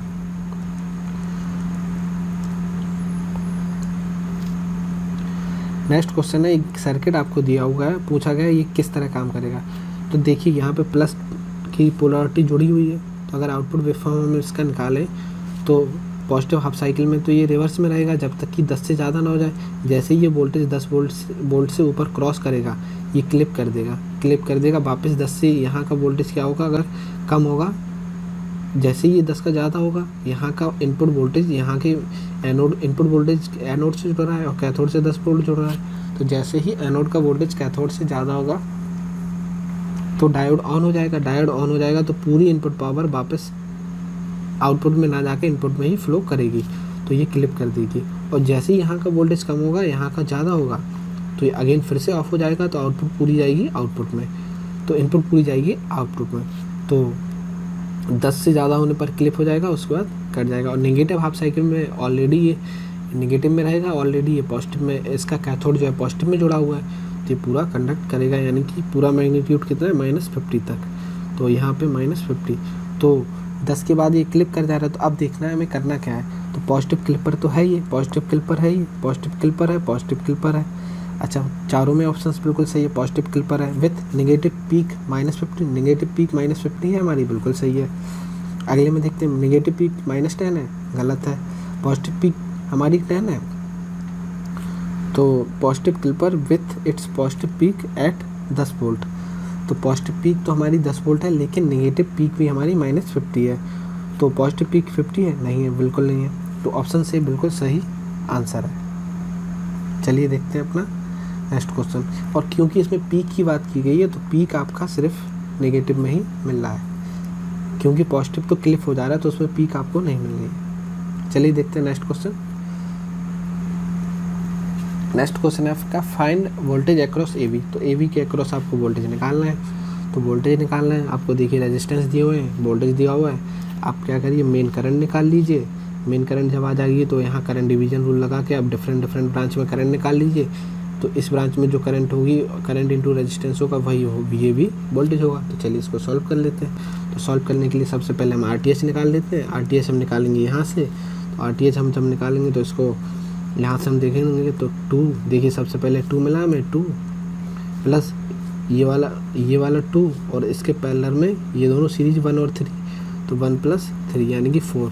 तो ये हो जाएगा आपका 2 + 2 पैरेलल में 4, तो ये हो जाएगा 2 + 2 × 4 अपॉन 2 + 4, ये हो जाएगा 6। डिवाइड कर दीजिए 3 से, 3 का एलसीएम ले लीजिए, ये हो जाएगा 6 + 4 अपॉन 3, तो ये हो जाएगा 10/3। तो रेजिस्टेंस जो आ गया आपका 10/3 रेजिस्टेंस आ गया। तो इसको कर लेते हैं रब, और यहाँ लिख लेते हैं रेजिस्टेंस RTH जो आया आपका 10/3 रेजिस्टेंस आया। अब हम निकालते हैं मेन करंट, यानी कि मेन करंट जो आई होगी वो वोल्टेज अपॉन टोटल रेजिस्टेंस होगा कि नहीं होगा। तो 12 अपॉन जो आई होगा 12/10/3, तो 3 आपका ऊपर जाएगा, तो ये हो जाएगा आपका 36/10 आपका आ जाएगा। ठीक है, 36/10 आपका आ गया। तो अब हमें निकालना है करंट डिवीजन रूल से करंट निकालना है। तो करंट डिवीजन रूल जब हम दोनों ब्रांच में लगाएंगे, तो हम पहले निकाल लेते हैं दूसरी ब्रांच में ही करंट हम अपना निकाल लेते हैं। तो चलिए, यानी कि इस ब्रांच में हम करंट निकाल लेते हैं। तो इस ब्रांच में करंट हम मान लेते हैं I1। तो I1 जो होगा आपका इक्वल टू होगा अपोजिट ब्रांच का रेजिस्टेंस, यानी कि अपोजिट का कौन सा रेजिस्टेंस है 2 अपॉन अपोजिट का रेजिस्टेंस और टोटल रेजिस्टेंस, तो 2, 1 और 3, तो ये हो जाएगा आपका 6 और इनटू मेन करंट आपका कितना है, मेन करंट आपका 36/10, तो 36/10। तो इसको आप काट दीजिए, 6 से आपका कटेगा 36, यानी कि 6 टाइम्स, 2 से आपका कटेगा 5 टाइम्स, तो आपका आ गया I1 इक्वल टू आ गया 6/5। तो I1 आपका मतलब इस ब्रांच में करंट आ गया। तो अब हमें क्या करना है, VAB निकालना है। तो VAB जो होगा आपका 3 ओम, देखिए 3 ओम का रेजिस्टेंस इंटू ये वाली करंट 6/5, तो 18/5, तो 3.6 आपका सही आंसर आ जाएगा। 3.6 काफ़ी इजी क्वेश्चन था, काफ़ी इंपॉर्टेंट क्वेश्चन था फ्रेंड। चलिए देख लेते हैं next question. Which of the following is not a cause of hunting in a synchronous motor. इनमें से कौन सा एक कॉज नहीं है सिंक्रोनस मोटर में हंटिंग का। तो चेंज इन सप्लाई फ्रिक्वेंसी बिल्कुल भी कॉज नहीं है। अगला क्वेश्चन है, in an semi direct system utilize luminary which second most of the light draw downward directly on the working plane, but a considerable amount reach the ceiling and wall also। तो semi direct आपका होता है जो use किया जाता है। चलिए देखते हैं नेक्स्ट क्वेश्चन।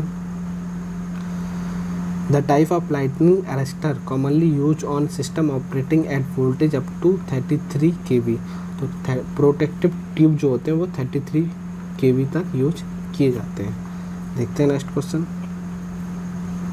नेक्स्ट क्वेश्चन है फ्रेंड कंट्रोल सिस्टम का, आपको ओमेगा एन बताना है, मतलब फ्रिक्वेंसी आपको बतानी है।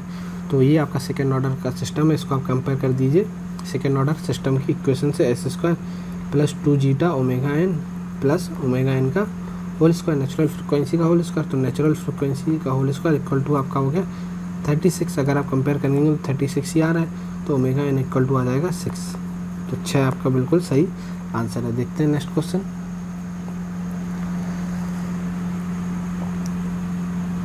The first nuclear plant was built in India. तो पहला न्यूक्लियर प्लांट आपका कहाँ तैयार हुआ? तारापुर में। The solid angle subtended by sphere surface at its centre is 4 pi steradian. तो सही आंसर है 4 पाई स्टेरेडियन। देखते हैं नेक्स्ट क्वेश्चन। देखिए डिमांड फैक्टर आपको बताना friend, demand factor, capacity factor, load factor, diversity factor, इन पे क्वेश्चन आ ही आते हैं। तो डिमांड फैक्टर आपका क्या होता है? Maximum upon connected load. तो maximum demand upon connected load, तो मैक्सिमम आपको दिया हुआ है 20 और कनेक्टेड लोड है आपका 43। इसको आप सॉल्व करेंगे तो आ जाएगा 0.465, बिल्कुल सही है। देखते हैं नेक्स्ट क्वेश्चन। फॉर्म फैक्टर आपको निकालना है। तो देखिए एसी साइन वेव है, तो एसी वेव का जो फॉर्म फैक्टर होता है 1.11 ही होता है, निकल के आता है। आप डायरेक्ट भी लगा सकते हैं, लेकिन अगर आपको कैलकुलेट करना है तो फॉर्म फैक्टर इक्वल टू होता है आपका आरएमएस अपॉन एवरेज वैल्यू। इसकी आरएमएस वैल्यू क्या होगी? आरएमएस वैल्यू होती है वीएम अपॉन 2 पाई। तो वीएम आपका क्या है? यहाँ कर लेते हैं। फॉर्म फैक्टर होता है आपका आरएमएस अपॉन एवरेज। आरएमएस होता है आपका वीएम अपॉन √2 और एवरेज वैल्यू होता है 2 वीएम अपॉन पाई। वीएम से वीएम कटा आपका, तो ये आपका आ जाएगा पाई अपॉन 2√2, तो 1.11 सही आंसर है। सॉल्व करेंगे, चलिए देखते हैं नेक्स्ट क्वेश्चन। नेक्स्ट क्वेश्चन है फ्रेंड डिजिटल इलेक्ट्रॉनिक्स है। तो डिजिटल में आपका ये क्वेश्चन पूछा गया, इसको आपको एक्सप्रेशन बताना है। तो इसका जो एक्सप्रेशन आएगा पहले गेट का जो आउटपुट आएगा, देखिए ये यहाँ पे आपका क्यू आर मिला, तो पी क्यू आर का बार, और इस गेट पे जो आया आपका क्यू आर का वार, ठीक है। इस गेट पे क्या आया? इसको एक इनपुट यहाँ से मिली, दूसरी इनपुट यहाँ से मिली, तो पी क्यू आर का वार डॉट आपका क्यू डायरेक्ट आया डॉट क्यू आर का वार और पूरे का वार। तो इसको आप सॉल्व कर लीजिए। इसमें आप कॉम्प्लीमेंट मेथड लगा देंगे, तो जिस पे कॉम्प्लीमेंट है उस पर लग जाएगा, हट जाएगा, जिस पे नहीं है उस पर लग जाएगा। एंड का हो जाएगा और का हो जाएगा एंड, तो ये हो जाएगा P Q R plus Q R. तो क्यू इस पे नहीं है तो ये लग जाएगा। और देखिए जिस पे था इस पे था तो इसका हट गया, इस पे था तो इसका हट गया, इस पे नहीं था तो इस पे लग गया। तो अब देखिए फ्रेंड इसको आप क्या कर लीजिए, क्यू कॉमन ले लीजिए, तो पी प्लस 1 हो जाएगा प्लस क्यू आर हो जाएगा। तो p प्लस 1 किसी भी वैल्यू में 1 ऐड होता है तो 1 हो जाता है, तो हो जाएगा q प्लस क्यू आर। माफ़ कीजिए क्यू आर कॉमन लिया था हमने, तो क्यू आर और ये, तो इसमें आप डिस्ट्रीब्यूशन लॉ लगा दीजिए, क्यू आर प्लस क्यू और क्यू बार प्लस आर। तो किसी भी वेरिएबल का उसके कॉम्प्लीमेंट के साथ सम होता है तो हमेशा आउटपुट 1 आता है। तो फाइनल आंसर आपका 1 का मल्टीप्लाई इसमें होगा, तो ये हो जाएगा क्यू आर प्लस आर। तो सही आंसर है क्यू आर प्लस आर। देखते हैं फ्रेंड क्या सही आंसर है। क्यू आर प्लस आर बिल्कुल सही आंसर है। चलिए देखते हैं नेक्स्ट क्वेश्चन।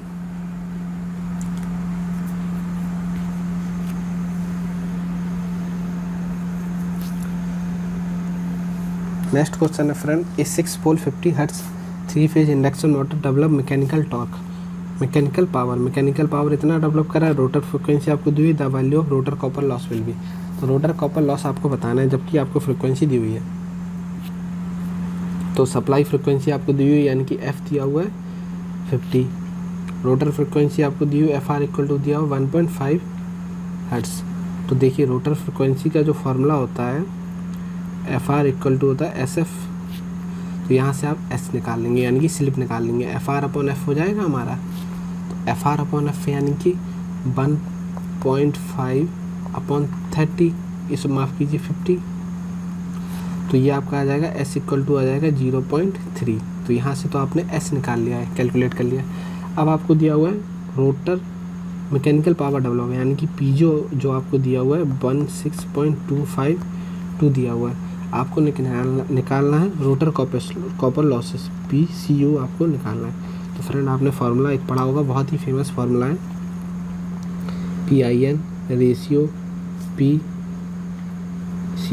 Ratio PG। ये जो रेशियो होता है आपके बराबर होता है 1 रेशियो S रेशियो 1 - S। तो आप PG अपॉन, इसमें देखिए आप PG अपॉन PCU करेंगे, ये CU है तो C करेंगे तो PG के समकक्ष में क्या है 1 - S और PCU के करस्पॉन्ड में क्या है अपॉन S। तो ये फार्मूला आपका निकल के आ जाएगा। तो यहाँ से आपको क्या निकालना है फ्रेंड, रोटर कॉपर लॉस। तो PCU इक्वल टू हो जाएगा S upon 1 - S into PG। तो यही हो जाएगा। यहाँ आप S की वैल्यू पुट कर दीजिए, S की वैल्यू आपने निकाली थी 0.3, PG की वैल्यू आपने 16.252 आपको दिया हुआ है। तो चलिए ये पुट कर दीजिए, तो किलोवाट को आप वाट में कन्वर्ट कर लीजिए, तो आपका आंसर आ जाएगा 0.526 किलोवाट। बिल्कुल आपको कुछ नहीं करना है फ्रेंड, ये वैल्यू आपको पुट कर देनी है। चलिए देखते हैं नेक्स्ट क्वेश्चन। नेक्स्ट क्वेश्चन है कंट्रोल सिस्टम से आपको ट्रांसफर फंक्शन बताना है इसका। तो सीधा ही सीधा आपका निकल के आ रहा है 1/s+2। तो ये S+2 जब आप S डोमेन में देखेंगे। देखते हैं नेक्स्ट क्वेश्चन।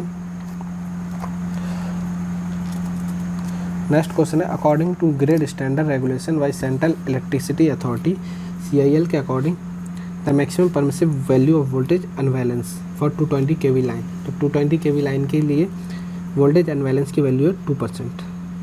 चलिए फ्रेंड देखते हैं next question.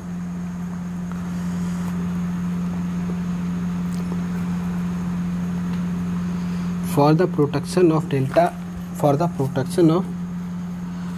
Delta star transformer. तो डेल्टा स्टार ट्रांसफार्मर इसका प्रोटेक्शन आपको करना है, तो CT जब लगाएंगे तो डेल्टा की जगह प्राइमरी स्टार लग जाएगा और सेकेंडरी जो है स्टार उसकी जगह डेल्टा। तो प्राइमरी स्टार सेकेंडरी डेल्टा, बहुत ही इंपॉर्टेंट क्वेश्चन, रिपीट होता है बार बार। चलिए देखते हैं नेक्स्ट क्वेश्चन।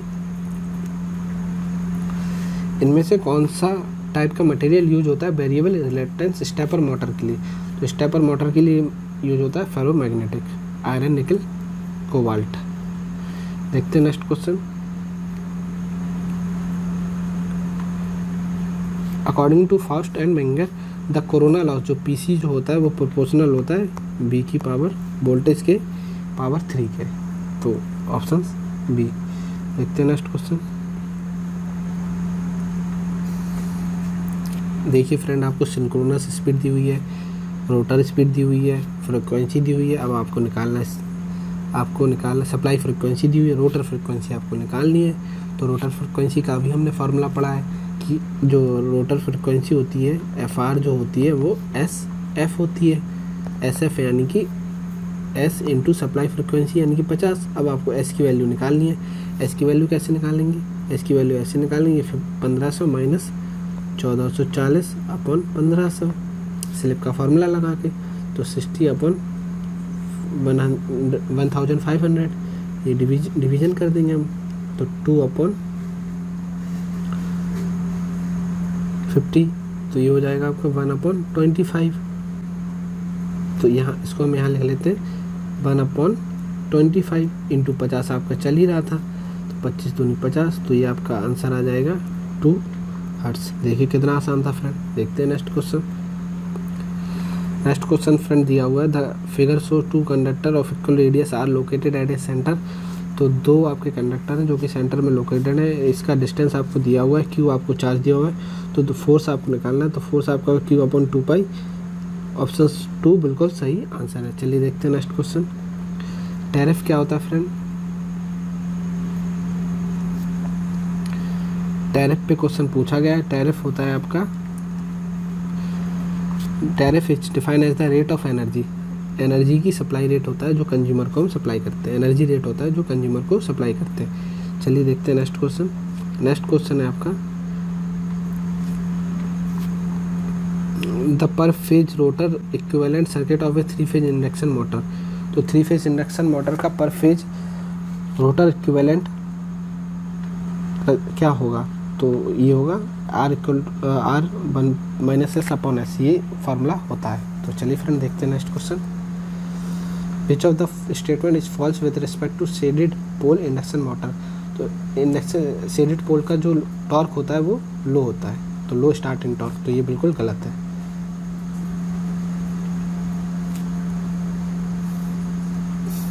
देखते हैं friend next question. Next question है आपका, देखिए रिलेशन से पूछा गया है फ्रेंड, इस पे भी काफ़ी क्वेश्चन पूछे जाते हैं। Per unit Z per unit पे पूरा क्वेश्चन पूछ लिया जाता है। तो देखिए जेड पर यूनिट जो न्यू होता है वो होता है आपका जेड पर यूनिट ओल्ड, उसके बाद आपका MVA आपका जो ये एस है जो आपका MVA ओल्ड और MVA न्यू, उसके बाद आपका ये KVA जो होता है ओल्ड और KVA न्यू, इसको KVA भी बोला जाता है, वोल्ट भी बोल दीजिए आप।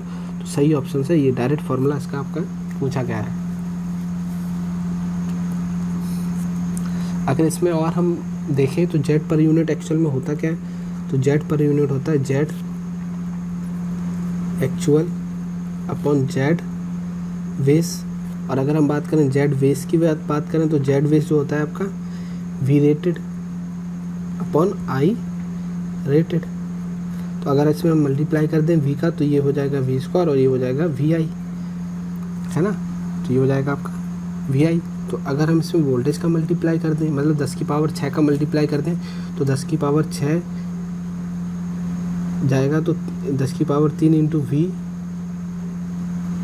का होल स्क्वायर, क्योंकि 10 की पावर 6 इंटू 2 तो 10 की पावर 6, तो ये 10 की पावर 6 इंटू वी आई। तो इसको अगर हम यहाँ कर लें, यहाँ नोट कर लें, तो ये हो जाएगा आपका KV का होल स्क्वायर अपॉन MVA हो जाएगा, क्योंकि आई की जगह हम क्या रख देंगे, करंट रख देंगे, मतलब करंट का जो होता है वो एम्पियर होता है, तो MV हो जाएगा।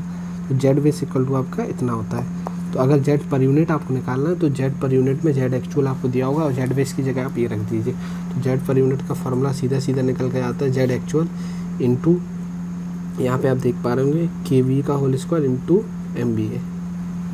तो इसी से आपका ये फार्मूला बना है। जेड पर यूनिट जो होता है MVA के डायरेक्टली प्रोपोर्शनल होता है, तो जो MVA आएगा वो आपका बिल्कुल आपका न्यू वाला आएगा। यहाँ पे ये आंसर में कुछ गलत दे रखा है, यहाँ पे MVA न्यू आएगा, MVA न्यू, MVA ओल्ड, और ये जो रहेगा ये ओल्ड ही रहेगा, V ओल्ड। तो इसका सही आंसर होना चाहिए आपका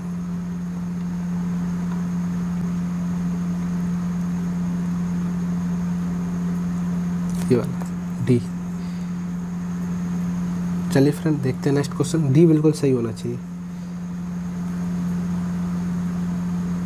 तो इन्होंने बिल्कुल सही लगाया, D सही होना चाहिए। चलिए देखते हैं friend next question.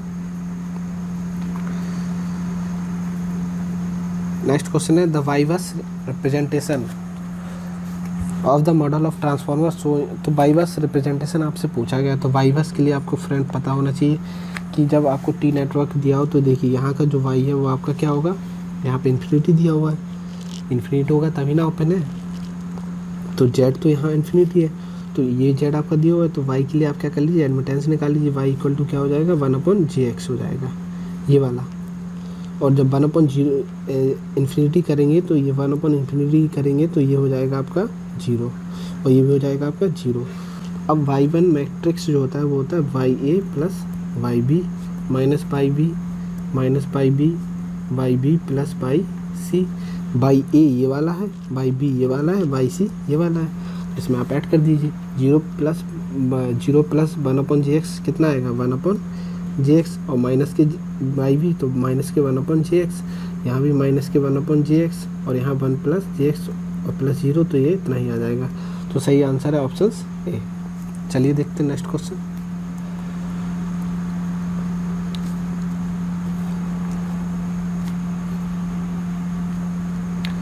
In 3 phase induction motor for large value of slip the torque is.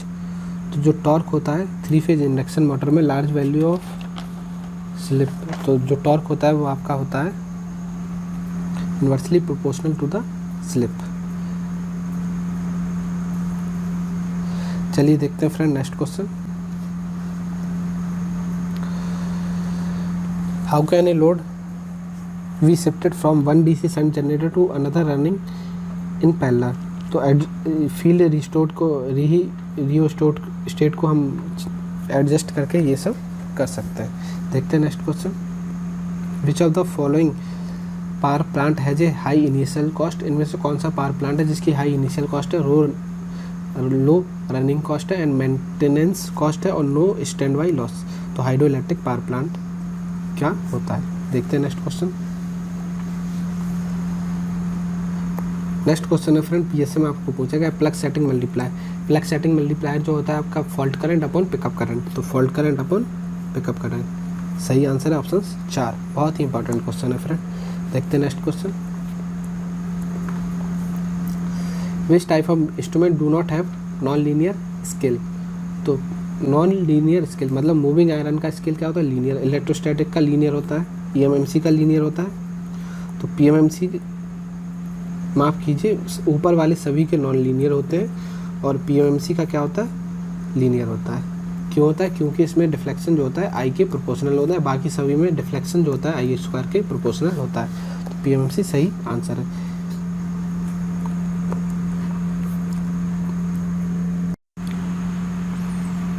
Next question है question number 94। Question number 94 friend क्या कह रहा है आपका, इसको हम थोड़ा जूम कर लेते हैं, उसके बाद छोटा कर लेंगे। 250 वोल्ट का शंट मोटर है, हैज ए आर्मेचर करंट आपका 100 एम्पियर और स्पीड आपकी 300 आरपीएम। द आर्मेचर रेजिस्टेंस आपका इतना है, आर्मेचर रेजिस्टेंस आपको दिया हुआ है। If the shunt field is reduce, देखिए शंट फील्ड आपकी इतनी रिड्यूस हो गई 50% एंड आर्मेचर करंट भी आपकी 50 हो गई है 100 से। तो the new speed of the shunt motor will be, तो नई स्पीड आपको बतानी है।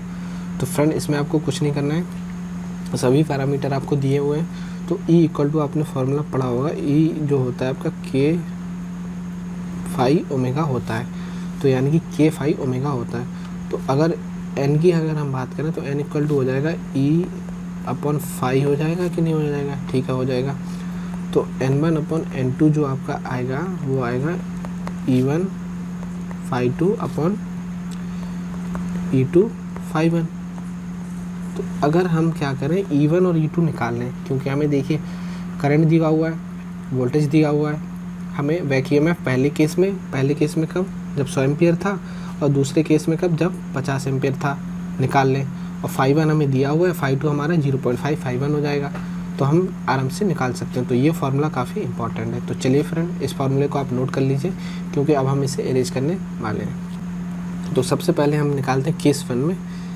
केस 1 की कंडीशन में हम E1 निकालते हैं, तो E1 बैक ईएमएफ जो आएगा हमारा तो 200 वोल्ट माइनस देखिए 250 माफ़ कीजिए 250 माइनस 100 एम्पेयर की करंट है, तो 100 एम्पेयर की करंट इंटू आर ए आपका दिया हुआ 0.10। तो ये आर ए आपका 10 है, तो 100 इंटू 10 हो जाएगा, ये 10 होगा, तो ये 240 आ जाएगा वोल्ट। EV1 जो आ जाएगा ये 240 वोल्ट। अच्छा EV2 अब हमें निकालना है, तो EV2 निकालने के लिए अब क्या करेंगे हम, अगेन 250 माइनस कंडीशन सेकंड में आपको दिया हुआ है 50 एम्पियर की करंट, तो 50 इंटू आर ए आपका दिया हुआ 0.10 माफ़ कीजिए 0.10। तो ये आपका आ जाएगा 250 माइनस का ये हो जाएगा आपका 1 से ये हो जाएगा 1 और ये हो जाएगा 50, तो ये आपका आएगा लगभग 245। तो 245 आपका आ जाएगा, ये मल्टीप्लाई हुआ तो ये 5 बनेगा, तो 245 आ गया। तो EV2 जो आपका आया 245 और EV1 जो आया आपका 240 के आसपास आया था, हाँ 240 के आसपास आया था। अब हमें क्या दिया हुआ है, फाई 1 इक्वल टू दिया हुआ है 5 और फाई 2 हमारा कम हो जा रहा है 50%, यानी कि 0.55। तो अब देखिए हमारे पास सारे पैरामीटर हैं, तो अब हम इसको कर लेते हैं सॉल्व। तो इसको आप रख दीजिए किसमें, N1, या फिर आपको क्या निकालना, न्यू स्पीड निकालना है ना, तो N2 इक्वल टू हो जाएगा अपन N1 आपका दिया हुआ है कितना स्पीड, 3000 आरपीएम, माफ़ कीजिए 300 आरपीएम शायद है, इसको इरेज करेंगे तो निकल आएगा 300 इक्वल टू हो जाएगा आपका EV2 phi 1 upon EV1 phi 2। इसमें आप पुट कर दीजिए, आपका आंसर बिल्कुल सही आ जाएगा 612.5 आरपीएम। तो चलिए देखते हैं friend next question. Next question है आपका stroboscopic effect is not observant. तो ये होता है आपका इनकैंडेंसेंट लैब में आपका नहीं होता है। चलिए फ्रेंड देखते हैं नेक्स्ट क्वेश्चन। नेक्स्ट क्वेश्चन है आपको 2 वोल्टेज के वेवफॉर्म दिए हुए E1 और E2 के, आपको रिजल्टेंट निकालना है। तो E1 को अगर आप रिप्रेजेंट करना चाहें तो कुछ इस तरह करते हैं, 2 मैग्नीट्यूड और एंगल इसका है 0, और E2 को अगर आप रिप्रेजेंट करना चाहें तो 6√2 और एंगल है आपका 45। तो इनको आप कर दीजिए फेजर फॉर्म में। तो रिजल्टेंट जो होगा E इक्वल टू होगा आपका E1 प्लस E2 होगा तो 2 0 और ये 6√2 45। तो इसको आप कर लीजिए सॉल्व। तो जब इसको आप फेजर में तोड़ेंगे तो ये हो जाएगा 2 cos 0 plus J 2 sin 0 polar form में। इसको हम कन्वर्ट कर लेंगे रेक्टेंगुलर फॉर्म में पूरा। तो ये हो जाएगा 6√2 और cos 45 की वैल्यू 1/√2, √2 से √2 कटेगा। उसके बाद J 6√2 sin 45, इसमें भी 45 की वैल्यू क्या होती है 1/√2, √2 से √2 कटेगा। तो ये cos 0 की वैल्यू 0, sin 0, cos 0 की वैल्यू 1, sin 0 की वैल्यू 0, तो ये तो पूरा 0 हो जाएगा। तो ये बचेगा ओनली 2 प्लस यहाँ 45 1/√2 कट जाएगा, ये बचेगा 6 प्लस इमेजिनरी पार्ट जो हमारा बचेगा वो 6 बचेगा। तो ये आपका आ गया, यहाँ पे ले लेते हैं 8 + J 6। तो इसको अब हम कर लेते हैं रफ। ये जो आया आपका रिजल्टेंट E आ गया। तो चलिए इसको हम रफ कर लेते हैं। तो रिजल्टेंट E जो आया आपका दोनों का कंबाइन का आया, वो आया आपका 8 + J 6। तो इसमें से अगर हम इसका मैग्नीट्यूड निकालेंगे E का मैग्नीट्यूड, तो मैग्नीट्यूड आएगा 8 का होल स्क्वायर प्लस 6 का होल स्क्वायर और अंडर रूट। तो ये आ जाएगा ये 64 + 36, तो ये आपका आ जाएगा 10। तो मैग्नीट्यूड तो 10 आ गया। अगर एंगल की बात करें हम, तो एंगल आएगा आपका tan इनवर्स इमेजिनरी पार्ट और अपॉन इमेजिनरी पार्ट ये है अपॉन रियल पार्ट 6/8। अब देखिए, अब हमारा इक्वेशन में देखिए tan मैग्नीट्यूड है, तो tan मैग्नीट्यूड है sin inverse ω/d plus angle आपका ये है, एंगल इसमें देखिए ये है 6/8 यानी कि 3/4। तो ये आपका बिल्कुल सही आंसर है। बहुत ही अच्छा क्वेश्चन था, बहुत इंपॉर्टेंट क्वेश्चन था। चलिए देखते हैं next question. For a DC welding motor generator set, तो DC welding motor generator set के लिए विच type of generator is use, कौन सा जनरेटर यूज़ करते हैं हम, differential compound DC generator use करते हैं। देखते हैं अगला question. Next question, if the residual magnetism of A DC shunt generator is destroyed, तो रेसिडुअल मैग्नेटिज्म अगर डिस्ट्रॉय हो जाए हमारा एक्सीडेंटली, तो क्या होगा। अगर रिस्टोर करना है हमें, तो शंट फील्ड में आप DC सोर्स आप कनेक्ट कर दीजिए, आपका रेसिडुअल मैग्नेटिज्म रिस्टोर हो जाएगा। देखते हैं नेक्स्ट क्वेश्चन।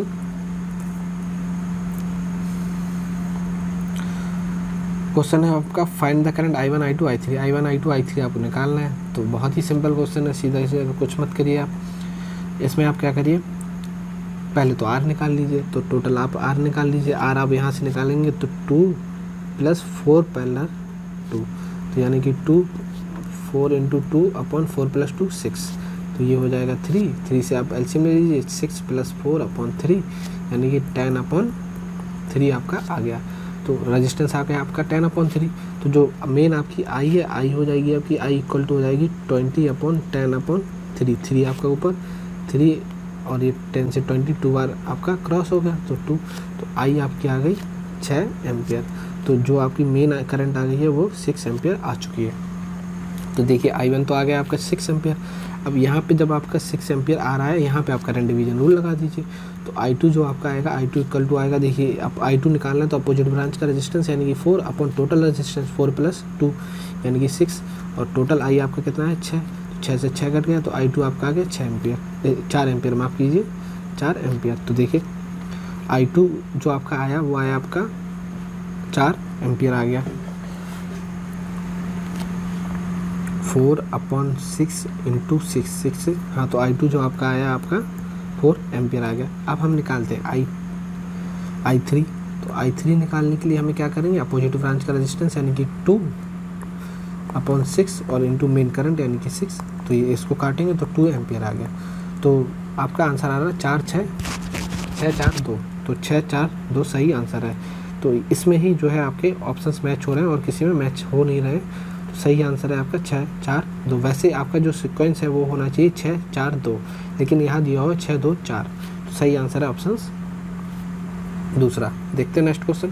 फ्यूजिंग फैक्टर जो होता है फ्रेंड वो होता है आपका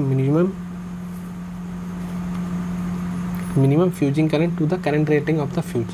तो फ्यूजिंग फैक्टर जो हमेशा होता है 1 से ज़्यादा होता है, फ्यूजिंग फैक्टर की वैल्यू हमेशा 1 से ज़्यादा होती है। चलिए देखते हैं next question. For the transmission of power a direct drive is only preferred when.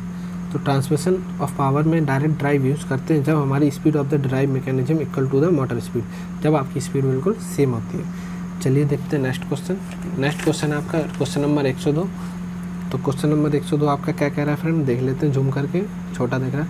Determine the charging current. तो यहाँ पे आपको निकालना है चार्जिंग करंट, IC आपको निकालना है। Determine the charging current equal to the V/XC। तो V/XC की जगह हमारा 1/ωc, तो ये हो जाएगा V/ωc।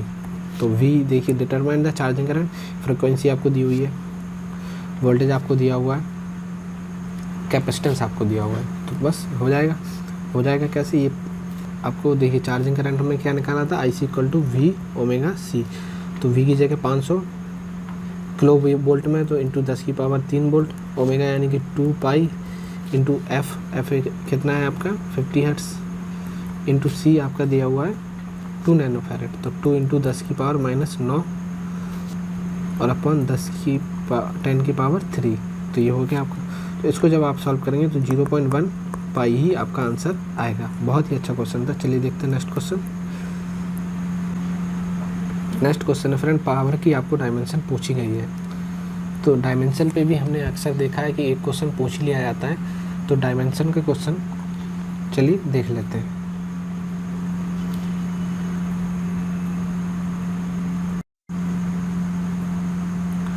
तो पावर की डायमेंशन जो है फ्रेंड, सबसे पहले पावर इक्वल टू होता है P इक्वल टू होता है आपका W/T।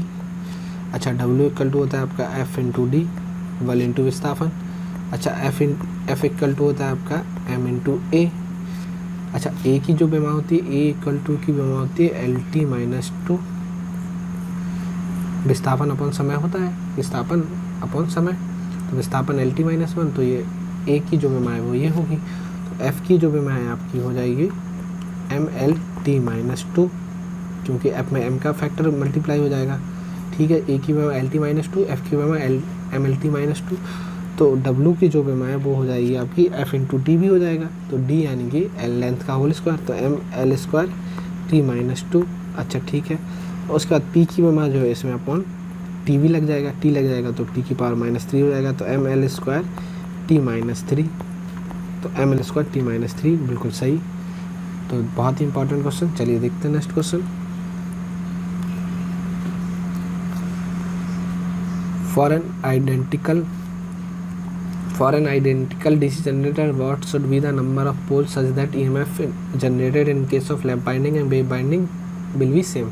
तो लैप और वेव में अगर EMF सेम रखना है तो पोल की संख्या होनी चाहिए 2, तब कोई आपका डिफरेंस नहीं आएगा, क्योंकि वेव बाइंडिंग में जो है आपका ये 2 रहता ही रहता है। तो चलिए देखते हैं next question. When VDS is drain voltage and VDS is the maximum drain voltage, the GFET will break down if। तो VDS आपका ड्रेन वोल्टेज है, VDS आपका मैक्सिमम ड्रेन वोल्टेज है, तो GFET में ब्रेक डाउन होगा जब VDS बड़ा होगा VDS मैक्सिमम से। चलिए देखते हैं next question. Which of the following motor is use in vacuum cleaner. Vacuum cleaner में यूज होती है फ्रेंड यूनिवर्सल मोटर। देखते हैं नेक्स्ट क्वेश्चन।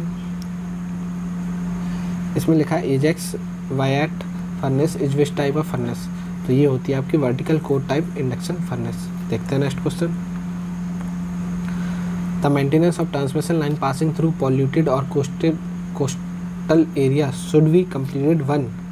एक बार आपका साफ कर देना चाहिए विंटर आने से पहले। नेक्स्ट क्वेश्चन आपका the transient voltage that appear across the contact और near current during arcing period is known as restriking voltage. तो रीस्ट्राइकिंग वोल्टेज जो होता है वो आपका आर्किंग पीरियड में होता है।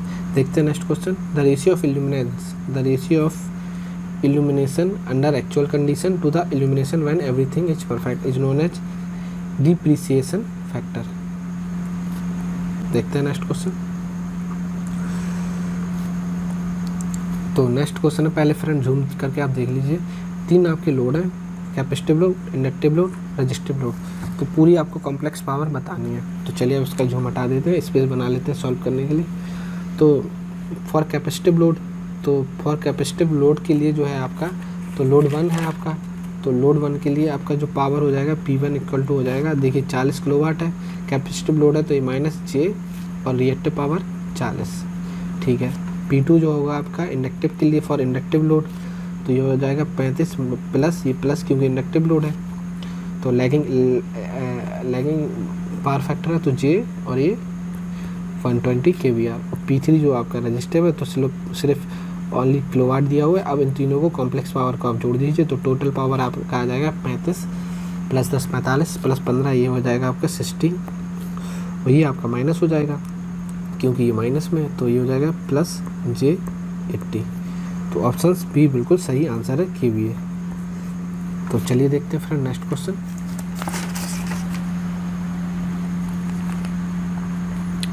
नेक्स्ट क्वेश्चन है आपका question number 112।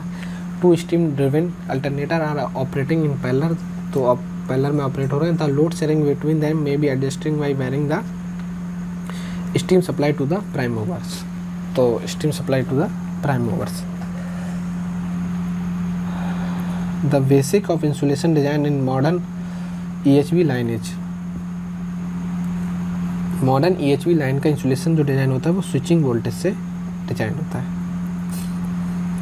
In case of simple lap binding, lap bound generator the number of parallel path is equal to number of poles. तो लैप बाइंडिंग में जो नंबर ऑफ पैरेलल पाथ होते हैं वो नंबर ऑफ पोल्स के equivalent होते हैं, जबकि वेव बाइंडिंग में जो नंबर ऑफ पैरेलल पाथ होते हैं वो हमेशा 2 ही होते हैं। चलिए देखते हैं next question. Next question friend control system से। तो इक्वेशन आपको दी हुई है, तो चलिए इसको हम कर लेते हैं सॉल्व। इक्वेशन जब आपको दी हुई है तो 1 प्लस GS और HS से आप निकाल लीजिए कैरेक्टरिस्टिक्स इक्वेशन।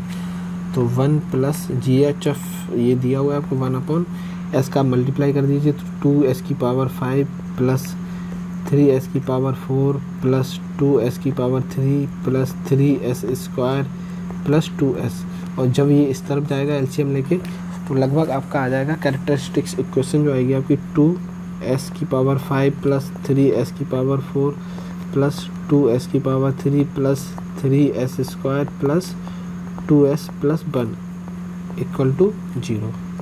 तो ये तो आपकी आ गई कैरेक्टरिस्टिक्स इक्वेशन, क्योंकि कैरेक्टरिस्टिक्स इक्वेशन जो होती है 1 plus G of S, 1 plus G of S और H of S equal to 0, ये होती है कैरेक्टरिस्टिक्स इक्वेशन। तो चलिए इसमें हम देख लेते हैं इसको। फ्रेंड आप कहीं नोट कर लीजिए कैरेक्टरिस्टिक्स इक्वेशन को, इसको हम करने वाले हैं इरेज। इसके आप कोफिशिएंट नोट कर लीजिए। तो कोफिशिएंट के लिए हम टेबल बनाएंगे, तो टेबल बनाएंगे तो यहाँ लिखते हैं S की पावर 5, S की पावर 4, S की पावर 3, S की पावर 2, S की पावर 1, S की पावर 0। तो पहला जो कोफिशिएंट था वो 2 था, दूसरा था आपका 3, तीसरा 2 था, 3 था, 2 था, 1 था। तो इसको आप सॉल्व करिए तो देखिए 3 दूनी 6, 3 दूनी 6, 3 दूनी 6, दोनों माइनस तो ये 0 हो गए। अच्छा 0 हो गया, तो अब तो ये 0 हो गया, तो इसको हम ले लेंगे एक सिंबल से ले लेंगे। अगला करते हैं 3 दूनी 6 माइनस 6 माइनस 2 यानी कि 4 से 4 डिवाइड बाई 3, तो 4/3। ये मल्टीप्लाई बाई ये कोफिशिएंट मल्टीप्लाई बाई ये कोफिशिएंट डिवीजन बाई दिस। अगला हम करेंगे तो 3 सिग्मा ये होगा, देखिए 3 sigma minus 3 into 4/3 upon sigma. तो 3 से आपका 3 कट जाएगा, सिग्मा से आप जब करेंगे तो सिग्मा, तो ये आपका आ जाएगा 3 माइनस 4/, ये माफ़ कीजिए फ्रेंड सिग्मा हम गलती से बोल दिए, तो ये सिंबल। तो इसके बाद इसको जब आप सॉल्व करेंगे तो ये आपका आ जाएगा,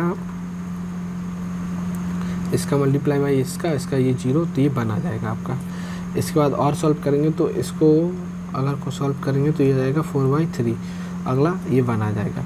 तो फ्रेंड अब स्टेबल कंडीशन होने के लिए ऐसी ये जो वैल्यू होती है इसकी बहुत कम होती है। कम वैल्यू होगी तो 3 माइनस 4 अपॉन ये बहुत कम ही होती है, तो इसको 1 मान लीजिए आप। 3 माइनस 4 होगा तो माइनस में आ जाएगा। तो एक यहाँ पे आप देख पा रहे होंगे यहाँ एक नेगेटिव साइन आ जाएगा, तो 0 से ये माइनस होगा और माइनस से अगेन पॉजिटिव होगा। तो 2 RHP पोल्स आपके हो जाएंगे, सिस्टम आपका अनस्टेबल हो जाएगा। चलिए देखते हैं next question. The angle between rotor poles,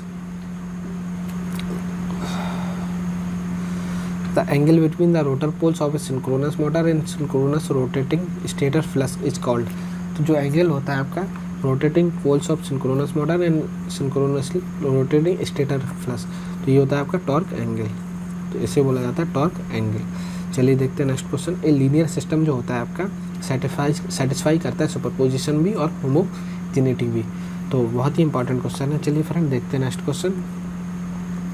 इनमें से कौन सा मेथड है जिसका स्पीड कंट्रोल में यूज़ होता है स्पीड रेटेड RPM में?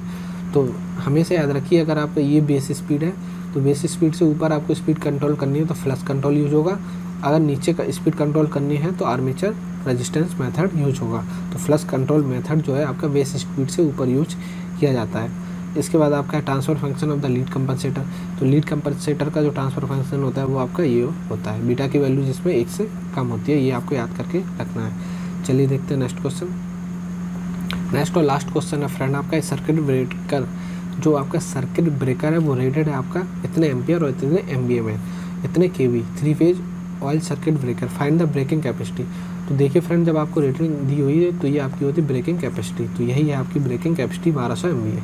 तो बहुत ही इंपॉर्टेंट क्वेश्चन था। अगर आपसे मेकिंग कैपेसिटी पूछे तो मेकिंग कैपेसिटी होती है 2.55 इंटू ब्रेकिंग कैपेसिटी, तो 2.55 का मल्टीप्लाई कर देंगे आप 1200 में तो आपका मेकिंग आ जाएगा। लेकिन आपसे पूछा है ब्रेकिंग, तो ब्रेकिंग यही होता है। तो फ्रेंड इस वीडियो में हमने 120 क्वेश्चन डिस्कस किए PGCIL से रिलेटेड, जो पेपर आपका डिप्लोमा ट्रेनिंग का कंडक्ट हुआ था उसके हमने क्वेश्चन सारे डिस्कस किए हैं। तो इसी तरह के वीडियो पाने के लिए आप हमारे चैनल को लाइक कीजिए, सब्सक्राइब कीजिए, अपने फ्रेंड के साथ वीडियो को शेयर कीजिए।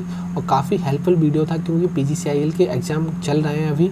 तो फ्रेंड PGCIL की पूरी प्लेलिस्ट आपको हमारे चैनल पर मिल जाएगी, जिसमें हमने काफ़ी PGCIL के प्रीवियस ईयर के क्वेश्चन पेपर सॉल्व किए हैं, जो कि आपके लिए हेल्पफुल होने वाले हैं, क्योंकि रिपीट टॉपिक आपके वही रहते हैं, बस क्वेश्चन घुमा के पूछे जाते हैं। तो फ्रेंड वीडियो आपको अच्छा लगा हो तो लाइक कीजिए, सब्सक्राइब कीजिए हमारे चैनल को, और आप हमारे साथ जुड़ना चाहते हैं टेलीग्राम पर, हर एक अपडेट पाना चाहते हैं जल्दी से जल्दी, तो टेलीग्राम चैनल का लिंक आपको वीडियो के डिस्क्रिप्शन में मिल जाएगा। बहुत बहुत धन्यवाद।